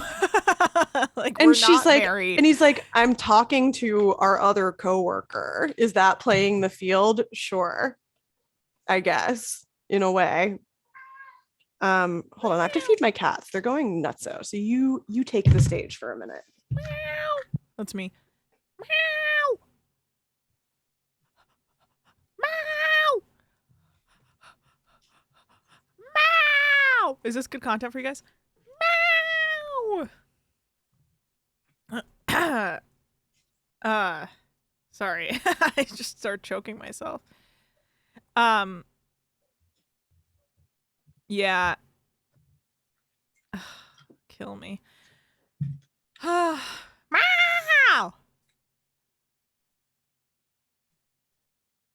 Okay, I'm back. Meow. Meow. Did you just meow the whole time while I was gone? Mostly. That's cool if you did. Yes, I did.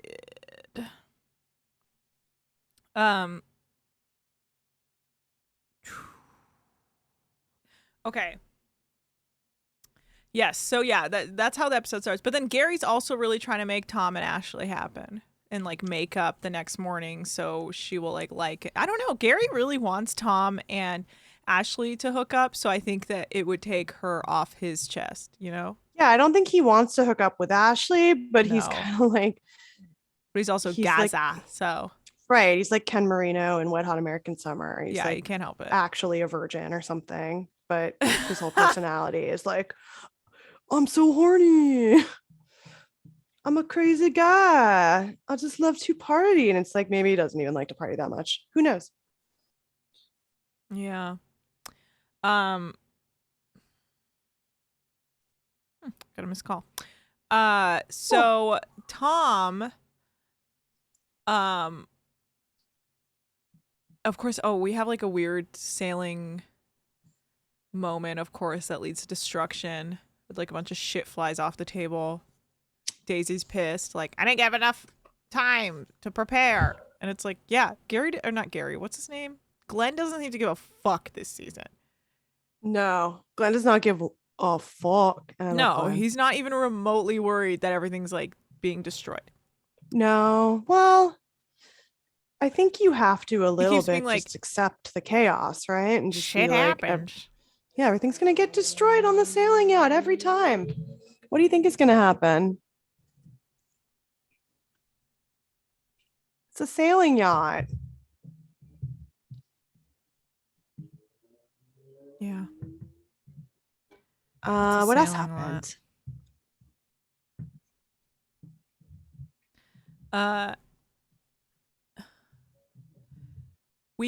Tom. Oh my god. Okay, so here's the thing. We are learning that Tom is aggro, dude. He is tripping. He is tripping. He like everything he does, he's like, God, leave me alone. Like he like almost fucks up the like beach thingy, what do they call it? Like the not beach picnic. like the thing that opens up that allows like the water toys to go out. I forget what that thing is called. And I'm gonna call it the hatch. Yeah, the hatch is like opening and he almost fucks it up. And Colin is like, whoa, whoa, whoa. And he's like, oh, okay, man, leave me alone. I figured it out. It's not a big deal. And it's like, dude, chill. And then he's like throwing those like buoy thingies out like aggressively. And Gary's like, dude. Like they're both like really put off by it. Like, chill out. Yeah, bro. Give it a rest, bro. Sounds like Kelsey's going to be the all-star of Deck, and Tom is, I guess, going to kill somebody. I don't know, like, what his aggressive problem is. Yeah. He's a hothead. Yeah, he's got a temper. Yeah. And let's talk about the interior real quick before we get into these truly batshit guests. So Ashley has so much attitude and literally like gets so angry anytime Gabriella tells her anything. She's just a classic third stew. But like she's classic, like, what am I doing here? And you're like, what are you doing here? But it goes even further than that, where she thinks she knows more than Gabriella, you know? Yeah. And so like I guess I don't know, Gabriella calls out Ashley in front of everyone, which like causes tension between them about her like not doing something that Gabriella told her to do. And then that annoys Daisy because she's like, I'm not interested in these girls having like ego trips and like fighting around me. Like we have work to do. Yeah. And so like Gary gives Gabriella advice to like apologize to Ashley and move on from it. And then like Gabriella goes to apologize to Ashley. And then it's like a really awkward conversation where Ashley's like, I find our positions, like our titles obsolete. I think I know like just as much as you. And so like, I'm just like, I don't need you telling me what to do. And it's like, ugh. I know. I was like, oh God. It's just like two assholes. Two assholes doing the same job. Ugh. Anyway, thoughts?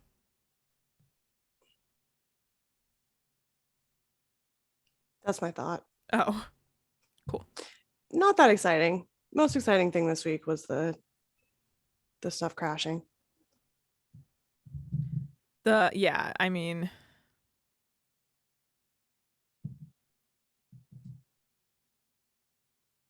yeah. What else, if anything? What else? Oh, we did learn that Chef Marco. Oh yeah, they were dicks to Chef Marco this week. The oh, God.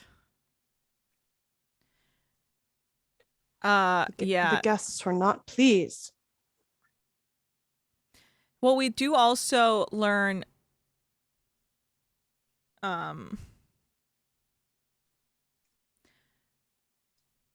Marco apparently, okay, so Tom is like, I forget who it was, Ashley or Tom. One of them is talking to Marcos about their situation with each other. And Marco's like, oh, well, once I worked on a boat with all women and I was really young. So I had sex with everyone and then no one knew. And then they started drinking and everything came out and they were going to kill me, basically. All right.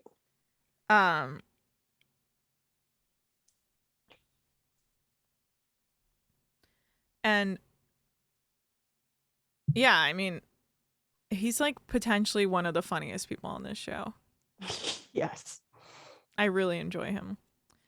He's such a good chef. He's good vibes. Like, I think Marco is great vibes. He seems like a great chef. Oh yeah, the guest got kicked off a plane. Yeah, we'll get to that. That's We'll get, honey. The whole second half of this is about to only be about these fucking guests. Yeah, anyway, I love Marcos. Top 3 chefs, including Rachel, Ben, Marcos, are top 3. They are the all-stars of chefs. Now we're gonna have to remember that bracket we made of like the chefs having to physically fight each other. Oh yeah, that was another incredible Deckheads poll. Early Deckheads.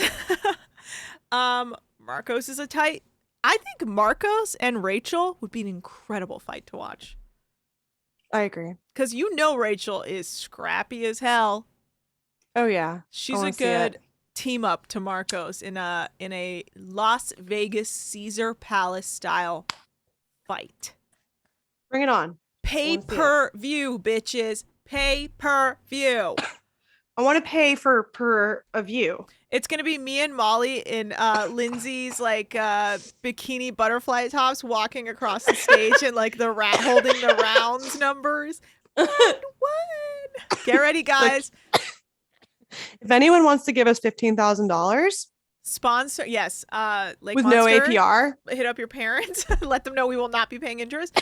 But if also, anybody wants to give us that money, I'll just say $15,000. I'll wear the butterfly pasties outfit. Yes, and we will. Yeah, it'll be a Loverboy sponsored, Deckheads sponsored, Caesar Palace fight between Marcos and Rachel.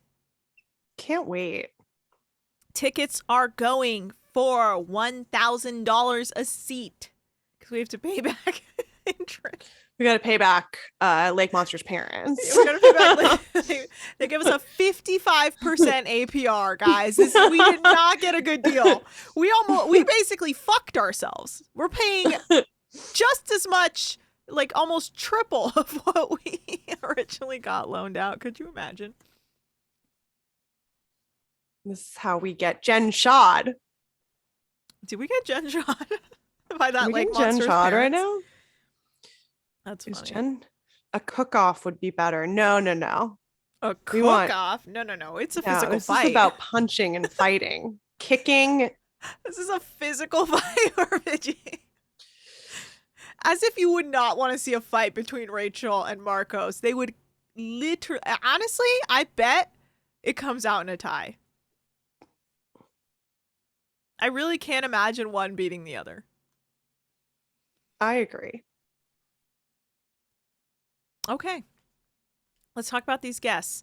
We have Erica back. Erica, formerly who was briefly on The Bachelor back in the day. Let's see what season. Erica on The Bachelor and Below Deck. It's already been Googled.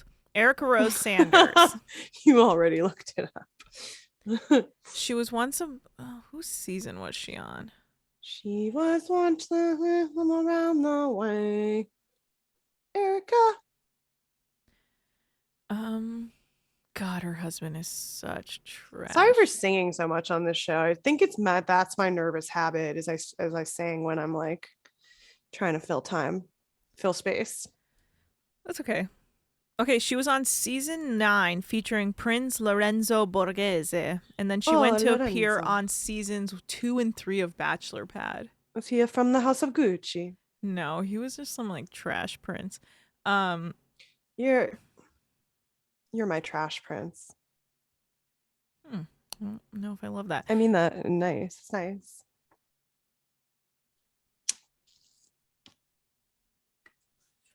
Guys, what should I eat for dinner? Speaking of food. Trash.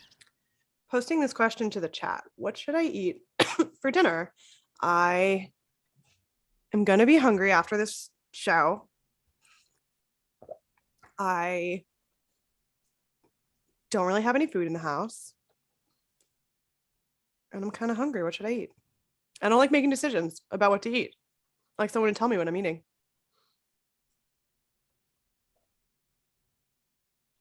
What if your parents just gave you a bill for all the meals they ever cooked to you? My parents have never asked me to pay them back a cent. Is that crazy? No, because they wouldn't give it to you if they didn't think like it sounds like they've never given you $15,000. So it's like, yeah, if they give you a $20 bill or something.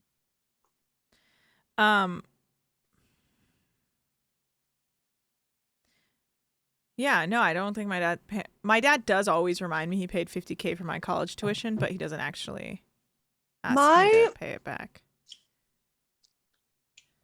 My mom's an accountant. So even though I'm not paying an APR to my parents, my mom does like help me with my taxes. So maybe I'm just as bad. Getting all tangled up in my financiers. Is that? No, it's fine. It's fine. I mean, speaking fully honestly here, this is therapy session. I find it stressful sometimes because I'm like, it would be easier for me to just pay someone to like be an accountant than to have to mingle my mom relationship with my mom with any kind of a business relationship, even though she's an accountant. She's not an accountant anymore. She retired. However, I don't have any money to pay another accountant. So that is, I'm going to keep using my mom's free services. That's the most ideal. Yeah, but I don't want to owe my parents something back because it's like, even if you don't owe them money, these parents need to wake up. We don't owe you shit. You brought us here. Let us go. We brought us crawled here. out of the womb and now we are adult women and it is International Women's Day. And we are here to say that we are not paying back shit. I will say this. Quote me on it. The only thing I owe my parents, and I only owe them this because they were decent to me. If they are trash to you, you don't know your parents shit. The only thing I owe my parents is to not let them die in their own diapers filled with shit on their own. That is right. That's all I owe you, bitch. Because look, you brought me here. But that's the original APR, is that your parents bring you into the world. Boomers. They pretend like it's free. They pretend like they're just giving you all this care and you don't owe it back. And then they're like, surprise, bitch. Now you have to take care of me because I'm old. Which, guess what? I will take care of you when you're old. Yeah, guess what? Me too, because I'm a nice person and I love my parents. I will take care of you, but I don't owe you a goddamn cent more than that. Okay. However, I do feel like that was like during the pandemic. I felt like for everybody I know, there was this shift of like, oh shit, my parents can't save me from COVID and I can't save my parents from COVID, but also I'm the person who's to take care of my parents now. There you go. Mama and Hari it's like said a very direct, like, okay, now I'm the adult, I guess. And I have to make sure my parents don't go outside and die from not wearing masks, etc. Look, and I feel like a lot of people found out they could not control their parents at all. No, also parents stressful. Are a fucking wild card. Mama Hari said it though. Diaper for diaper. Wow, quid pro quo. Yeah. Diaper for diaper. That's very true. Thanks for changing my diapers, even though you technically brought me here, so you goddamn should change my diapers. But in return, I'll make sure an eye for an eye. I'll make sure your diapers get taken care of as well. I'm not changing them personally, but I'll make sure someone else does. Okay. And that's what I can offer you as your child, is I will make sure you don't die in the streets. Okay. That's what I can offer you. That's the promise.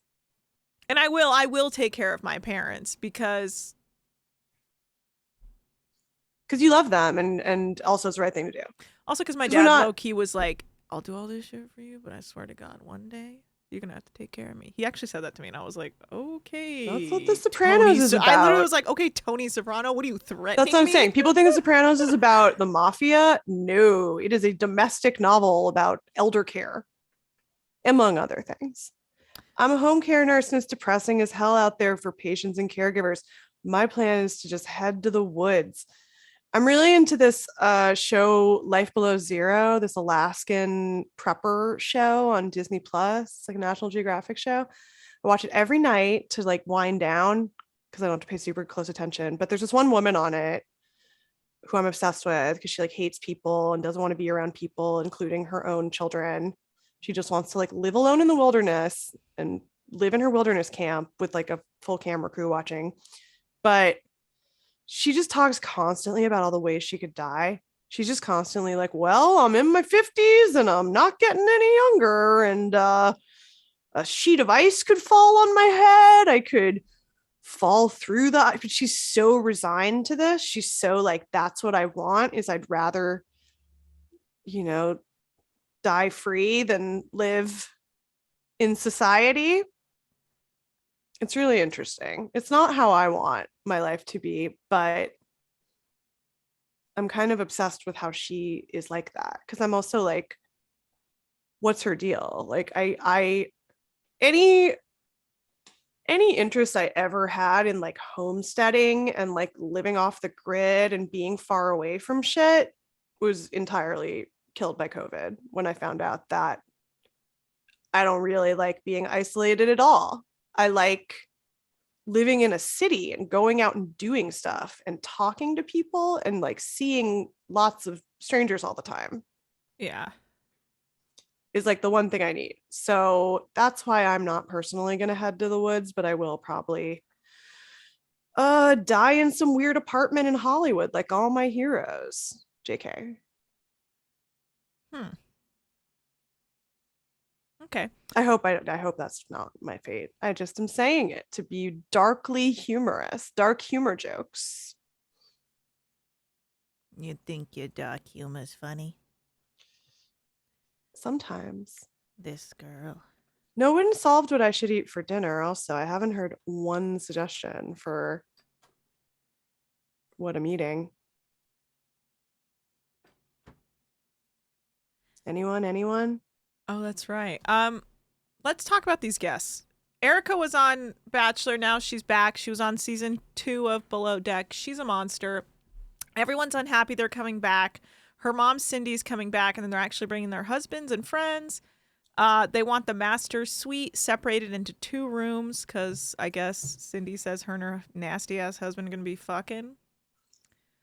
They already, I mean, like, they want a steak party, a Deckheads party for the last 50 years. Oh, a decades party. Sure. Someone says you should eat an omelet. I guess.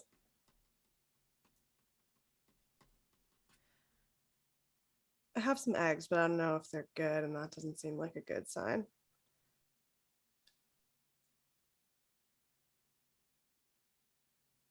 I'm gonna go out because I don't have any food here. So Okay. keep that in mind. I already had Del Taco like 3 days ago, so I'm probably not gonna do that again. But that's kind of the genre, maybe. Or I'll give up and just have an omelet in the morning. Oh, I love that when you go to bed hungry. Just joking. I don't. Ugh, makes me mad. Anyway, so they get an update in the morning of the guests are supposed to arrive. And Erica, Cindy, and Charles were all apparently removed from their flight by the police after an issue with the flight crew, which then I guess led to Cindy missing her connecting flight. But I'm like, they probably wouldn't wear their masks, right? Well, someone said, I can't believe it wasn't because they wouldn't wear masks, but I feel like they would have said that if that's what it was. Do you think they would have just I said don't that know. on the show? I think they're hiding shit. I'm shocked there's not more like mask discourse on Salt Lake City either. Well, I know none of them some are of ever those wearing people them. got So No, they just don't even talk about it. They're just like, we're not wearing. Yeah, all the housewives are just like, it's not a thing. We don't. yeah. We don't do it. Yeah, so when they finally roll through, they say it's because the mom was in economy and they were trying to make her eat yogurt, but she didn't want yogurt. She wanted an omelet. So she snuck up to first Oh, that's why you said she got an class. omelet. Gotcha. Yeah, she snuck up to first class and ate the husband's omelet who was sleeping, and then that caused issues. I don't really imagine that being a reason for them to remove you from a plane. Do you think that's all code for drunk? I think that's code for we refuse to wear our masks. Wouldn't they just So we're say that? What making a a weird weird story to omelet make up. lie. It That's- seems like I agree. seems like a crazy story to just be like, here we go. I fucking agree. I agree. What else? Yeah, it was weird. Anyway, I don't believe it. Apparently Erica's husband also is like a chatty little bitch, and he's like Oh, yeah. talking. Tim Buddha said one of Ashley's them was ear wearing off. a Biden bikini top. Okay, so I'll get to that. I want to talk about that. So anyway, but Erica's husband is like will not stop talking, and he's just like talking and talking and talking to Ashley while she unpacks, and she's just trying to get rid of him. But then Erica is wearing a Joe Biden swimsuit, which I'm guessing is her redemption arc, her attempt at a redemption arc before realizing her husband's was about to be a fucking like tornado of piece of shittiness, because her friend Someone mentioned last the tits out for season- Trump from last season. Yeah. right was because they were wearing a Trump swimsuit that I think that she probably got so much backlash. She's now wearing a Biden swimsuit to be like, no, I'm totally progressive, or like what, not progressive, but I'm totally a Democrat. I think it's bullshit. I think she's trying to like stir or whatever, steer the narrative that they're not shitty Florida Republicans when they probably are. Probably are. Simbuda says, I bet you could get kicked off for going into first class and eating food. I feel like you could get kicked off for going into first class because everything I understand about first class. But is like, that they're, why like- would they also kick off Charles and Erica and not just Cindy? I don't know. It sounds like they were drunk to me. It sounds like they were all fucking so drunk. Like, I understand kicking off Cindy, but why? Screams QAnon. It says Hari, and I choose to agree with Hari again. What screams right. QAnon? Just everybody in that group. Oh, yeah. Well, I don't know. I think Erica's trying to have a redemption tour and it's not working out. But anyway, Cindy finally arrives and she's being weird about having carbs for dinner.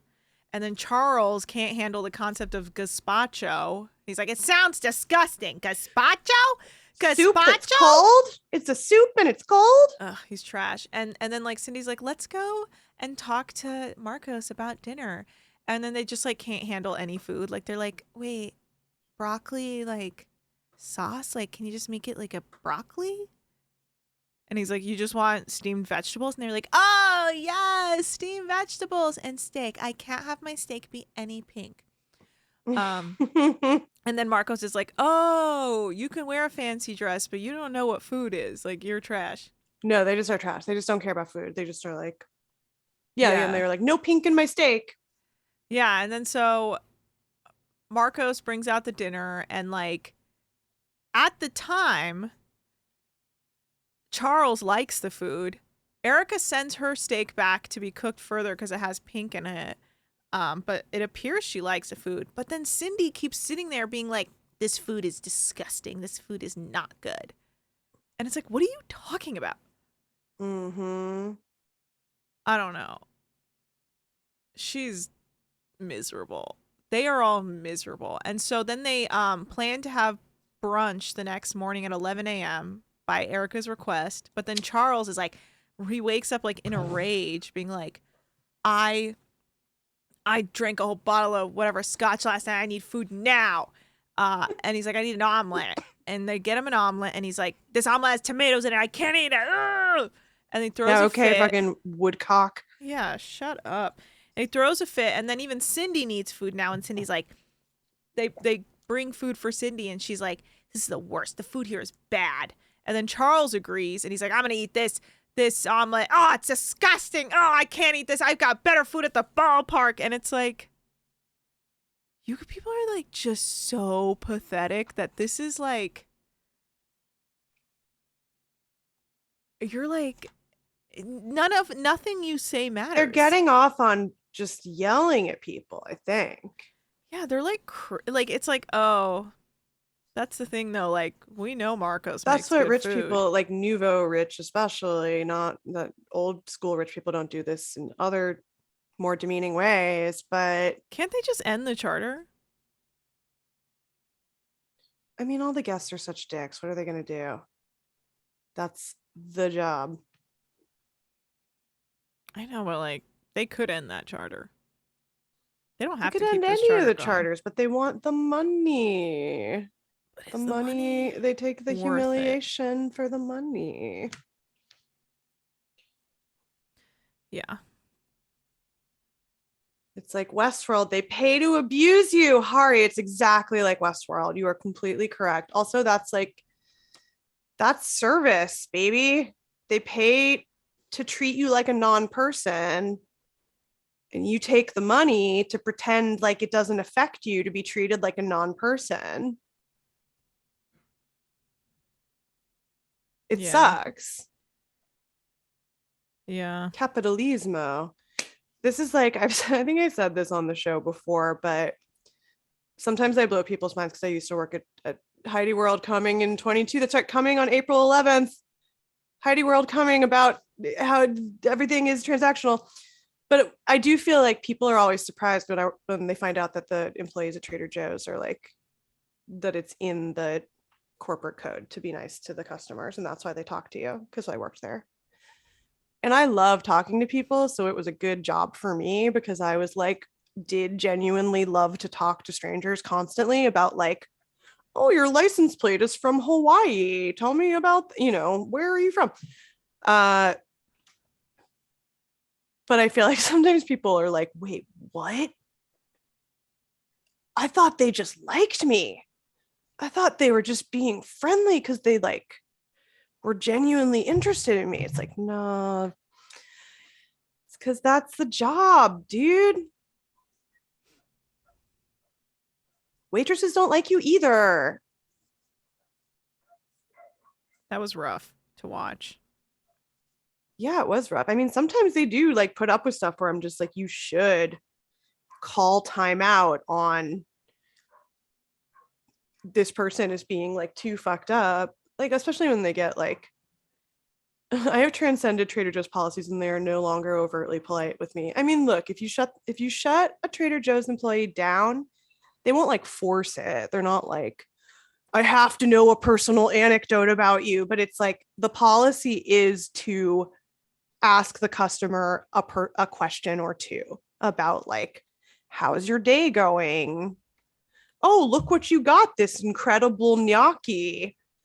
And I think just every time I point out to people like, oh yeah, it's like in the business, in the manual to do that, they're like, oh, I really just thought they like liked my groceries. Gosh. It's Westworld, baby. You're right. I don't like Heidi it World there. is Westworld. It's all Westworld. No, you're right. I don't like it there. You don't like what? I don't like it there. You don't like Trader Joe's? No. Because they're too friendly, or because you don't like the food, or because the produce is like inedible? I think because do you remember when I found half a dead mouse in my spinach like very recently? Yes. From Trader Joe's? I mean, I forgot, but yes, now I remember that. I wish I'd taken a picture, but I was so repulsed. I was so viscerally grossed out by everything happening that I like didn't take a picture. Wow. Even though I know that makes me sound like the cinnamon toast shrimp tails guy and being like, oh yeah, this crazy thing happened that I can't prove. No, like I've never had. It was also like it was a sign about something else, which I've never had happen. So it was crazy in a lot of ways. Don't get sin toast shrimp. Don't get sin toast shrimped. I will try. I'm trying. But that did happen and it was insane. And it was very like the most abject horror I've ever. He disappeared forever. That guy, he got outed as an abuser to all of his ex-girlfriends, some of whom I know. And they all posted like, hey, this guy sucks. Also, he's lying. He's just trying to go viral constantly. and he sucks, and he's a abusive boyfriend. And then he disappeared and never came back. Good. It was actually like an incredible swift internet justice moment where I was I like, remember yeah, that. you know what? Fuck him. He should not come back. He was just a rich guy. Yeah, which is unfortunate because he's married to like a 90s Topanga. legend. Well, I hope she gets out because he just seems like a fucking gaslighter supreme, a real Yeah, I think he is. Austin. Yeah, he's a Topanga.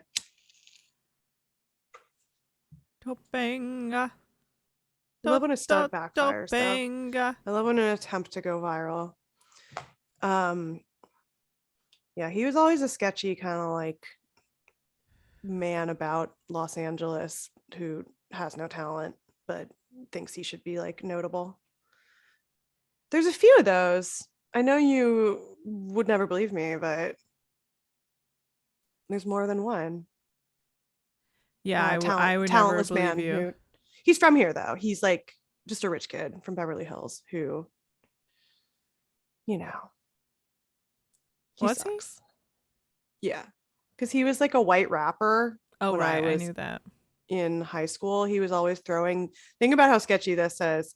He and this other sketchy guy I knew were always throwing these shows at an all ages club where the whole scam was like to get high schoolers to like pay to go to some club that they're allowed to go to because it's an all ages club. And then the entertainment is fucking Jensen Karp being a white rapper. I never went because it sounded fucking horrible, but I knew people who did. Gosh. Was he hot, Carl? Zach knows. Faustino. No, just a lot of, you know, not everybody who like kicks around forever. Like I've been talking about this a lot, but like I saw, did you see Red Rocket, the Sean Baker movie? No, I need to watch it. It's so good. It's like the best movie I've seen in a long time. And Simon Rex is so good in it, even though he's essentially playing like a Simon Rex character. It made me be like, I don't know. I like when a movie makes you be like, wow, that person is good in this movie. It's kind of like Licorice Pizza, where I'm like, I don't know if I ever want to see Alana Haim in a movie again necessarily, even though I think she's like incredible in that movie. I feel like it's like, oh, wait, let's talk about Licorice Pizza. Fucking bonus round. Look at your face. Look at Anna's face. Let's talk about film. Flom. You want to talk about film?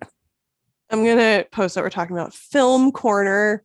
They look crazy. I like how the white makes my eyes look so much more like. But also you made like the face that you made an incredible face.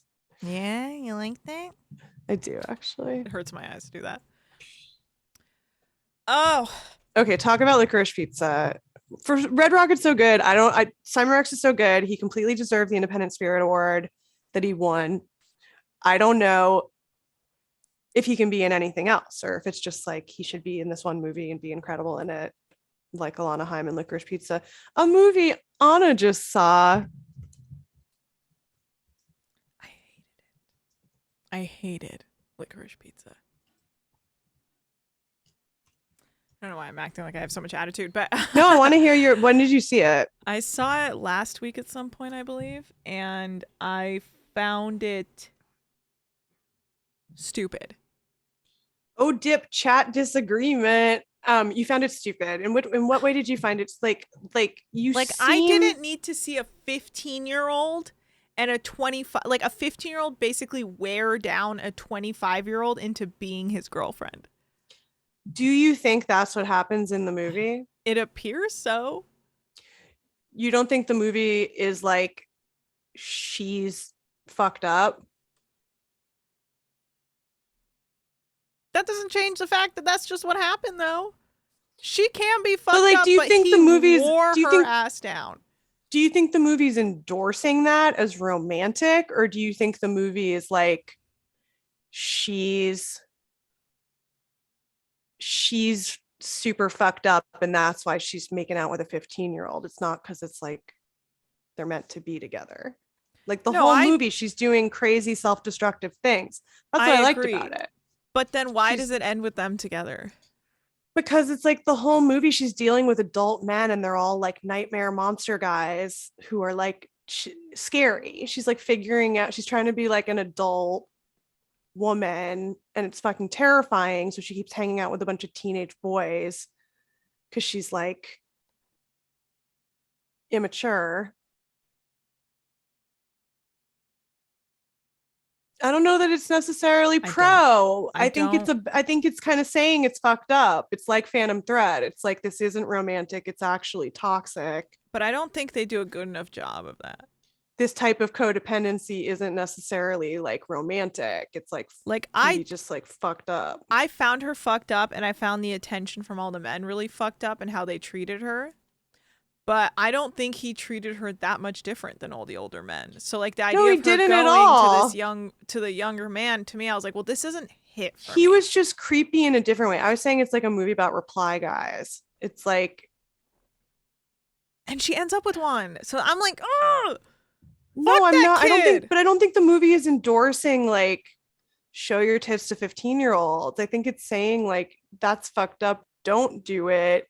But also kind of, I mean, maybe I'm reading too hard into it. Maybe I'm like seeing what I want to see in this movie. But I don't think they did a good enough job to push that message. I think some of the stuff too, it's like,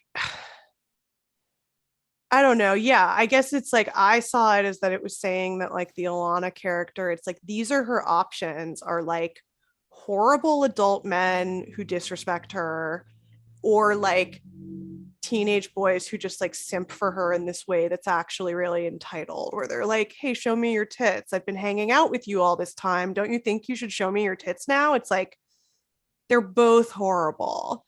And the movie doesn't present any alternative to that. And I assume it's saying that the Cooper Hoffman character grows up to be like the Sean Penn character, you know, that it's like these men start as like powerless simps and then they become powerful in some way and become like horrible assholes. And in my mind, I was like, this is about Paul Thomas Anderson. It's about being like a sexually powerless child man who's like, someday I'll be able to fuck all these girls, and then about being like a gross powerful man who's like, I'm completely, you know, that's Austin and Craig. It's like, right. That's rough for me. I don't know. I can pretend that it's like nothing to me to fuck these like beautiful girls, you know. I'm so like I've indulged myself so much that it's all like fucking meaningless to me. Nothing gets me off now. Yeah, that's what I think the movie's about. Anyway, speaking of that, Red Rocket, I have weird feelings about that dude doing Red Rocket and other movies that basically pathologized Southerners when he's from Jersey and went to a fancy college. Well, I feel like Jersey and the South are kind of similar in some ways. I think anywhere that you are. I also think the movie would have been hackier if it had been in Jersey, and I kind of liked that it was in Texas, even though that invited a lot of comparisons to like Danny McBride stuff. I don't know. I just thought Simon Rex was incredible. And I got in some of the porn stars at the Expos convention were not fans of Red Rocket. I talked to one male porn star who was like an older guy who was like, I think he felt like it was mocking him personally because he's like a not washed up, but like, you know, a middle-aged male porn star trying to make a living. I mean, the guy in Red Rocket is not trying to make an honest living as a porn star. That's part of what the movie is about, is that he's just trying to grift people and like is good at grifting them because he just can talk a lot of bullshit. But again, it's not pro shitty white guys who talk a lot of bullshit. It's actually a good movie if you want to see the guys from Summer House that are from Southern Charm get their comeuppance. I loved it. I also just love Simon Rex. I don't know. I love sleaze. I thought it was really compelling. Like it held my attention really well, but then all that background stuff, like it's the 2016 election, by the way, was kind of corny. I mean, at least nobody broke the fourth wall. That's all I care about right now is just don't break the fourth wall, unless it's the Saved by the Bell reboot, which is my other favorite thing right now. Um, so you thought, did you think Licorice Pizza was like pro? You thought it was a pro pedophile movie? No, I didn't think it was a pro pedophile movie. I just think it wasn't that well done in what the message is trying to put forth. Well, I think some of the stuff too, it's funny, like I don't know, I wasn't expecting the like Phantom Thread as much as I did, and then I like loved it. I think Phantom Thread, I was really like, I'm not gonna like, I don't know, period drama in England, like sounds like it could be really like, pretentious and humorless. And then it was so funny and good, and I loved it. But uh I don't know. I try to have low expectations for these things so I don't just be like, it's going to be amazing, because then it never will be as amazing as you want it to be. This also, I don't know, the trailer was kind of underwhelming to me. I was excited for it, but what I'll say about Licorice Pizza also is that I cannot have any kind of an objective opinion about it because it's shot like a block from my parents' house, which is, by the way, like 2 blocks from you. Yeah, no, I noticed that. So that was like it's like I can't have my reaction to it is so psychological, because it's like the place where they run to each other constantly, that they show at the end again, where it's like they're running past these radio towers, which I saw them when they were filming that. Like that's like where we would go to like smoke pot as teenagers, just like all of the kind of like, I spent the whole movie just being like, I've been there. That's not there anymore. That's a real place. But some of the stuff too, like the guy who runs the Mikado, the Asian fetishizer guy who runs a Japanese restaurant, That was terrible. and everybody was like, what does this mean? And then I like looked it up for some reason and found out that it was a real guy, because I know that restaurant. I've been to that restaurant, the Mikado.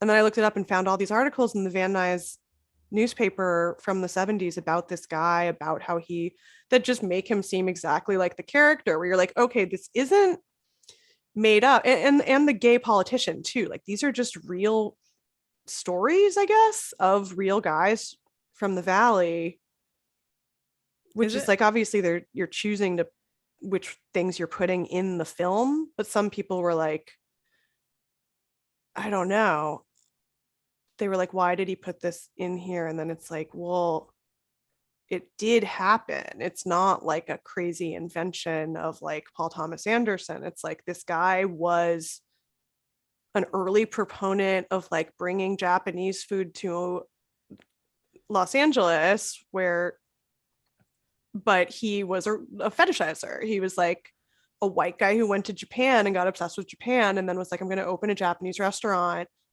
But like the language he uses to sell it is like super racist in 70s.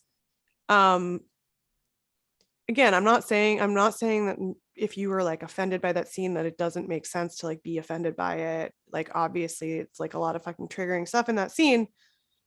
But also I was just sort of like, oh, that's crazy. That's a real guy who seems like kind of a shitbag. And it feels like the movie also portrays him as a shitbag. It's like, again, it's like all the adult men in the movie are gross in some way, and like sexually deviant in some shitty way. Did I relate to the growing up in the valley tropes, Molly? Yeah, of course. I feel that, but also made me really uncomfortable when I saw it in the theater and everybody laughed when he did the Japanese voice. Yeah, that's where the intention getting overridden by reception thing comes in. If everybody just laughs at the racist voice, then you're not making the incisive commentary on white guys that are racist. Even if you're supposed to be laughing at him, maybe some people are laughing with him, and that's fucked up and doesn't necessarily make your point. And you can't control that. So you got to think about that when you're putting it in the movie, especially if you're a white guy. Yeah, I love any movie about driving around. I like Wayne's World. I like Dazed and Confused. I like American Graffiti. I like movies where people drive around, because that's what you do in the suburbs, which is also why I feel like Red Rocket isn't that different from Jersey, because it's like Texas is also a driving around aimlessly place, just like Jersey. All the kids being actors or performers in some way. Well, I was telling Hari my story about how I didn't do any child acting, but I did do a little radio, a little voice work as a child, as a favor for a friend of my dad's who worked in radio, where they needed children, and it seemed less exploitative. And that's why I'm in podcasting. Obviously, I got paid once to fucking use my voice. That was probably that was the first time I ever got paid anything, was to be a kid in a radio commercial. And now I'm a podcaster. Look at that. A straight line. Are you okay? Did I hurt your feelings? No, I was just listening to you and also reading the chat and then also zoning out and thinking about what you were talking about. We have been going You for a hurt really my long time feelings. tonight, but it's also... Molly, you've hurt my feelings. Well, I was like, wow, Molly, you really hated licorice pizza, which I hurt my respect. You're feelings. allowed to hate it. I think it's divisive, which I also am like, Molly, you hurt my I feelings. don't know. Hold on, I'm doing acting. Molly, Acting. you've really hurt my feelings.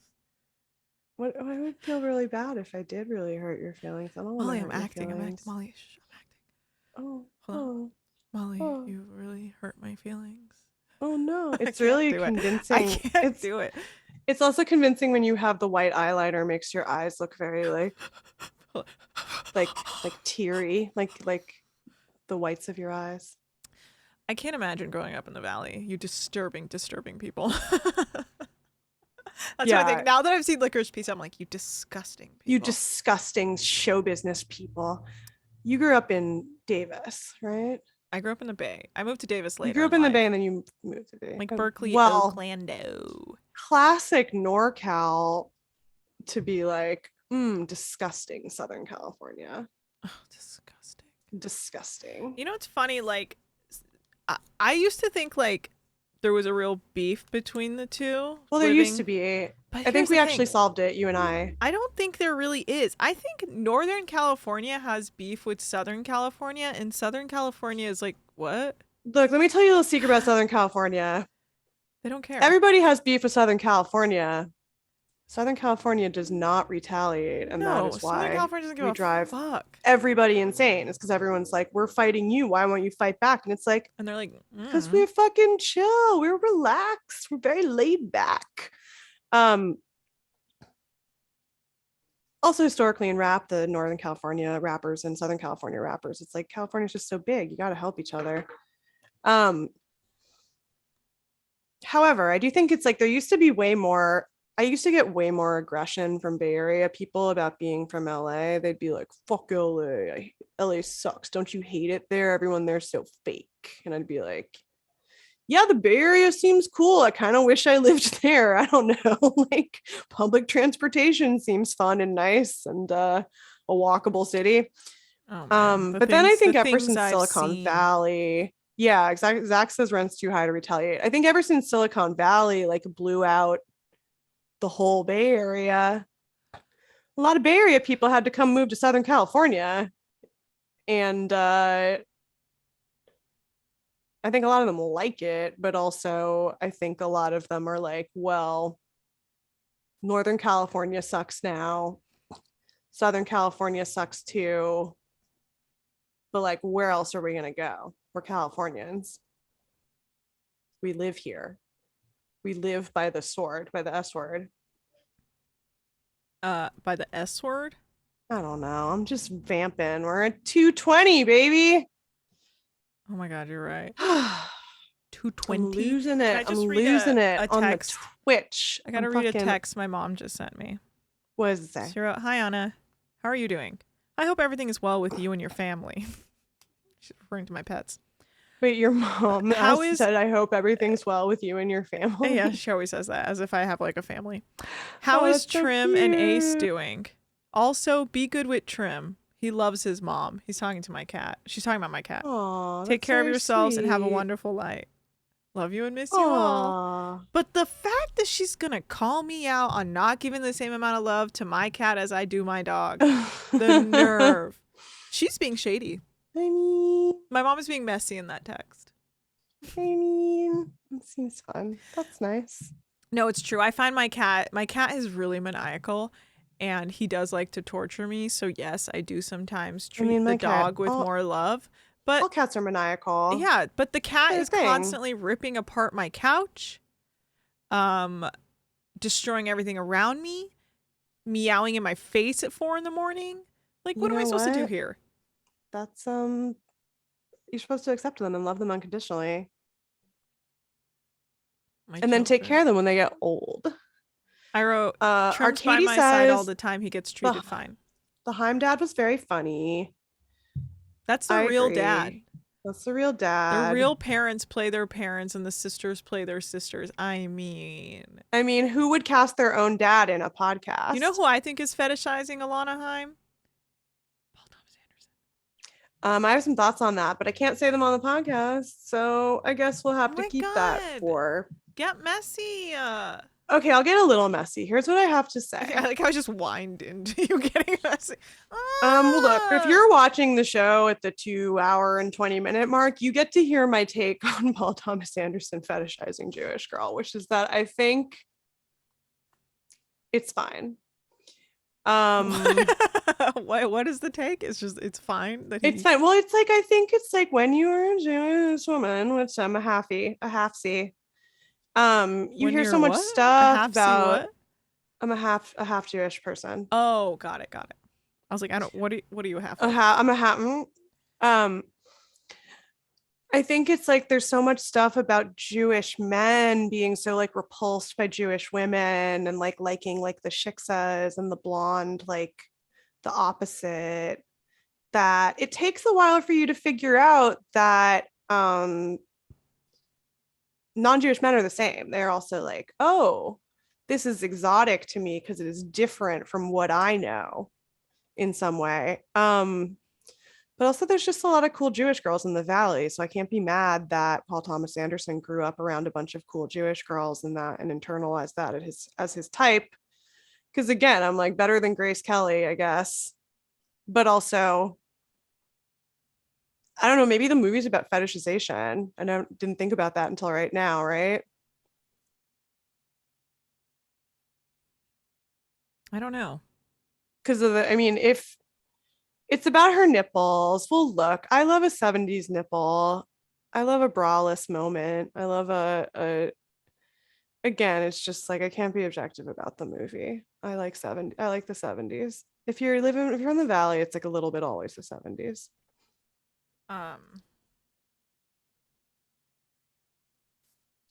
I heard they're a nightmare to work with. And I have also heard there's some other.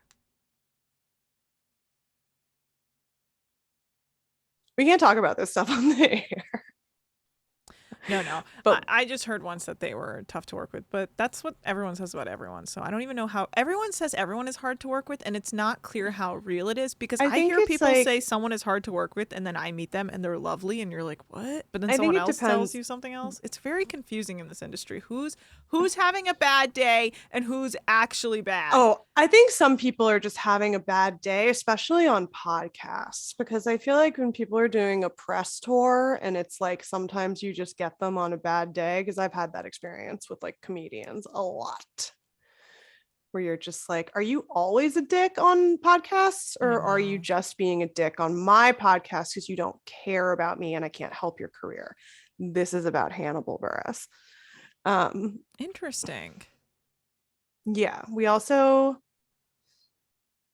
there's another kind of annoying, lighthearted NPR male comedian who came on a podcast I was on once and like revealed quickly that he did not know or care who I was, and then was like, what do women like about my comedy? And I was like, I don't know. Don't ask me because I don't like your comedy. Oh my God, who is I don't that? like your fucking gentle comedy. Text me who that was. I will. You'll know them and you'll be like, oh yeah, they suck. But also, why would you come on my podcast if you're gonna not pretend to be interested in talking to me? You're just gonna tell your stories. But again, comedians. There's one comedian who has absolutely terrible podcast presence, and I cannot tell if they're just being an asshole or not, because they're friendly in person, but as soon as they're on a podcast, they're miserable. Well, that's like a person. That's sometimes someone's persona too, right? I'll text you who it is. Okay. This is the After Dark, Deckheads After Dark. We've been going for 2.5 hours. And you know what? I feel alive. I'll text you back, and then people can see us react to the texts. And it's not like I don't like this person. I do find them to be an incredibly talented creator and performer. But oh my God. This is multiple shows I've done with them. I don't know who this person is. Oh, you would know if you look them up. Don't say this out loud when I text it to you, because I almost said the text you just sent me out loud. Oh, interesting. That was the one who said, "What do women like about my comedy?" And I was like, I don't know. I don't. That person has like a spawn of like mentee comedians coming out that, let me tell you. Or like, not like, they're creating a lot of little thems, if you will. Well, other people who have access to my phone number are texting me to ask who I'm talking about. They might also be a stand-up, the person texting me. Wow. Well, let me tell you. Your heroes are all bad people. Well, yeah. Don't get crushes on male comedians, because they're mostly fucking bad people, especially if their persona is that they're approachable and cute and sweet. That's what I'm saying. If someone is miserable on a podcast, that's why I'm like, well, maybe they're a nice person then. Maybe they're a Don Rickles and their thing is being like a huge bitch online and then being a nice person in real life, because that's my thing. I was just thinking about that because I was being really a huge bitch on Twitter today. I kind of was too. I was rude to someone today on Twitter, which I think I've just realized, I've like come to a realization about myself where I'm like, I saw this picture of my grandmother where she had resting bitch face, and I was like, that's just my face, I think. Someone tried to tweet at me, or someone tweeted at Daily Zeitgeist that they're like, an oversight not to book a woman today on International Women's Day as the guest. And I was like, honey, I booked it. Guess what, bitch? When you book over 1,000 fucking episodes, yeah, you go Joker Daily mode Zeitgeist, a little bit. You can go to the Joker, the mode. Then of you Joker. can tweet at me. When you have experienced what I've experienced and also accomplished what I've accomplished, then you can tweet at my ass and tell me something's an oversight. What happened to me also is I did a podcast about Randy Newman. That's podcast Mansplain on Spotify with Yossi Salek.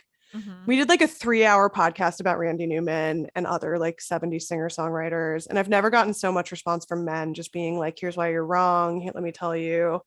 Let me correct you. Let me make you. And this one guy tweeted at me and was like, personally, if I had, because at the end of the podcast, they said we listened to this super cut of people calling in to say what they like about Randy Newman. And it's just the nerdiest men in the world, just like being really pedantic about why they love Randy Newman as a satirist. And it's really embarrassing. And I kind of made fun of them. And then somebody tweeted me to be like, personally, if I was on a podcast and a bunch of people called in to say why they love an artist, I wouldn't call them a bunch of incels.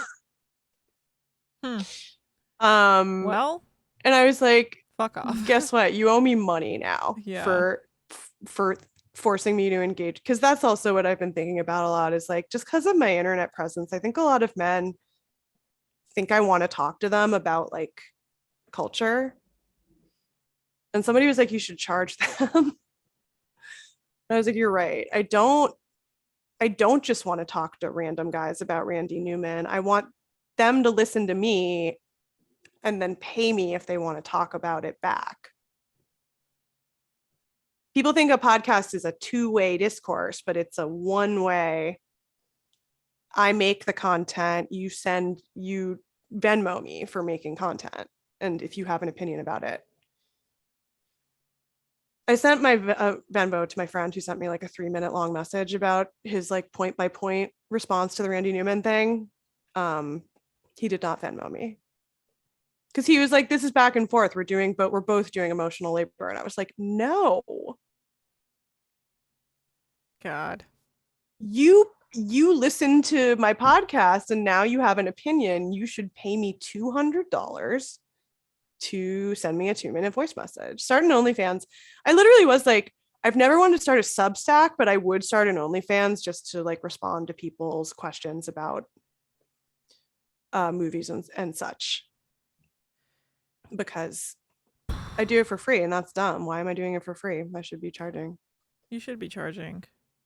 And That's what my Patreon, the Heidi World Patreon is going to be. Maybe there'll just be like a pay pig tier for people that just want to give me money. Anyway, this made me realize that I'm a huge bitch online because I was like, I don't care. I can call them incels all day long. That's my job. And also you're listening to it. So you listen to the whole thing. Joke's on you. But then today I was also just tweeting like a huge bitch. And as you said, so were you maybe. And I was like, man, I'm so nice in real life. But sometimes it's fun to just be a huge bitch online, especially if you're just having a bad day. I agree. That's what it's for. I agree. But I was also tweeting about how I was like, maybe I'll just be scary. Maybe approachable is never going to be my brand, and I'll just lean in. Approachable is overrated. Well, I'm also I like to be dangerous, murderous. Look, Paul Thomas Anderson has convinced me that everybody loves Raymond, Jewish Girls from the Valley, and now it's just gone to my head, and I can't stop being free spirited. I'm so free spirited, you know. It's like I just can't. And I also, all right, Molly, tone it down with all that free spirit. I'm just a free spirit from the San Fernando Valley. It's like, just, you know, what am I supposed to do with all? I do love pinball also. I love pinball, and I understand now why pinball was once considered gambling. Zen Buddhist says, sometimes I'd rather pay a podcaster I like to listen to me rather than a therapist. Okay, that is the proof that I should start an OnlyFans.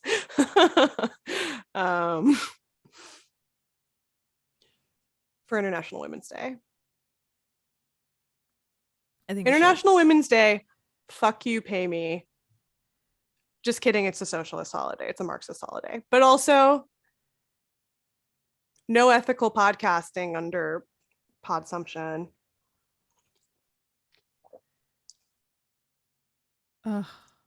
Shall we wrap this up so I can go? Guess. And you can go figure out food. I can go do whatever I do.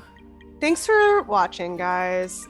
I'm being nice to you not just because you're paying us, because you're not paying us. I'm being nice to you because I love doing this show and talking to people. And that's why I liked working at Trader Joe's, because I do love talking to people. Me and Anna aren't scary. If you get to know us, we're little soft pineapples inside. We just look scary. Is that what you think? That's also, no, you're right. We are scary. It's I'm 'cause pretty scary. Well, if I don't like you, if I turn on you, beware. I am like Mary. I have powers. Okay. Okay. Steven Soderbergh, come on, Deckheads. Oh. You can follow us guys. at Deckheads Pod on Twitter and Yes. Instagram.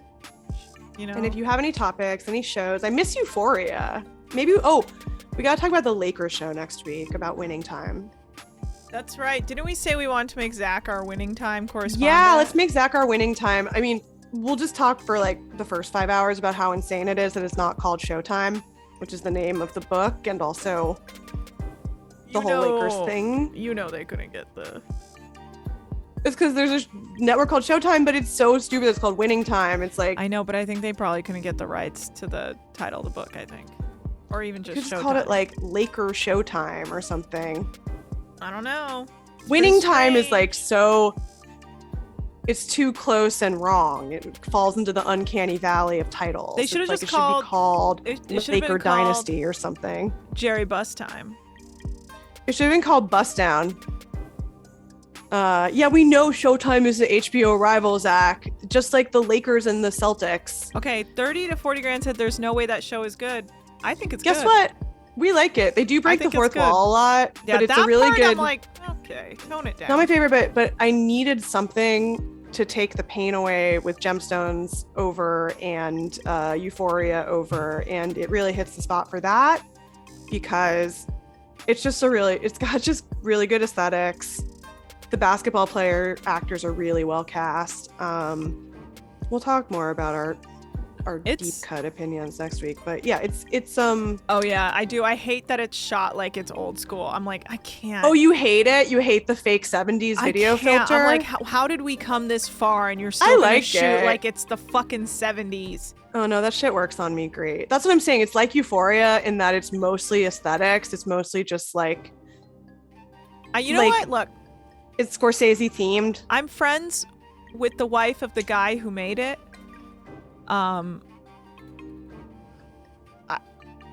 I can try. I can look. You want me to ask some questions? I'll try and ask some questions. I don't know met if he'll someone who, answer, but maybe I can ask Through questions. Hari from the chat, I met its actual film. Oh, just like Euphoria. I found out, I met the person who did the costumes for it. And I was like, what a cool show. Boo! What a cool show to do costumes for. Boo! Sorry, I'm booing.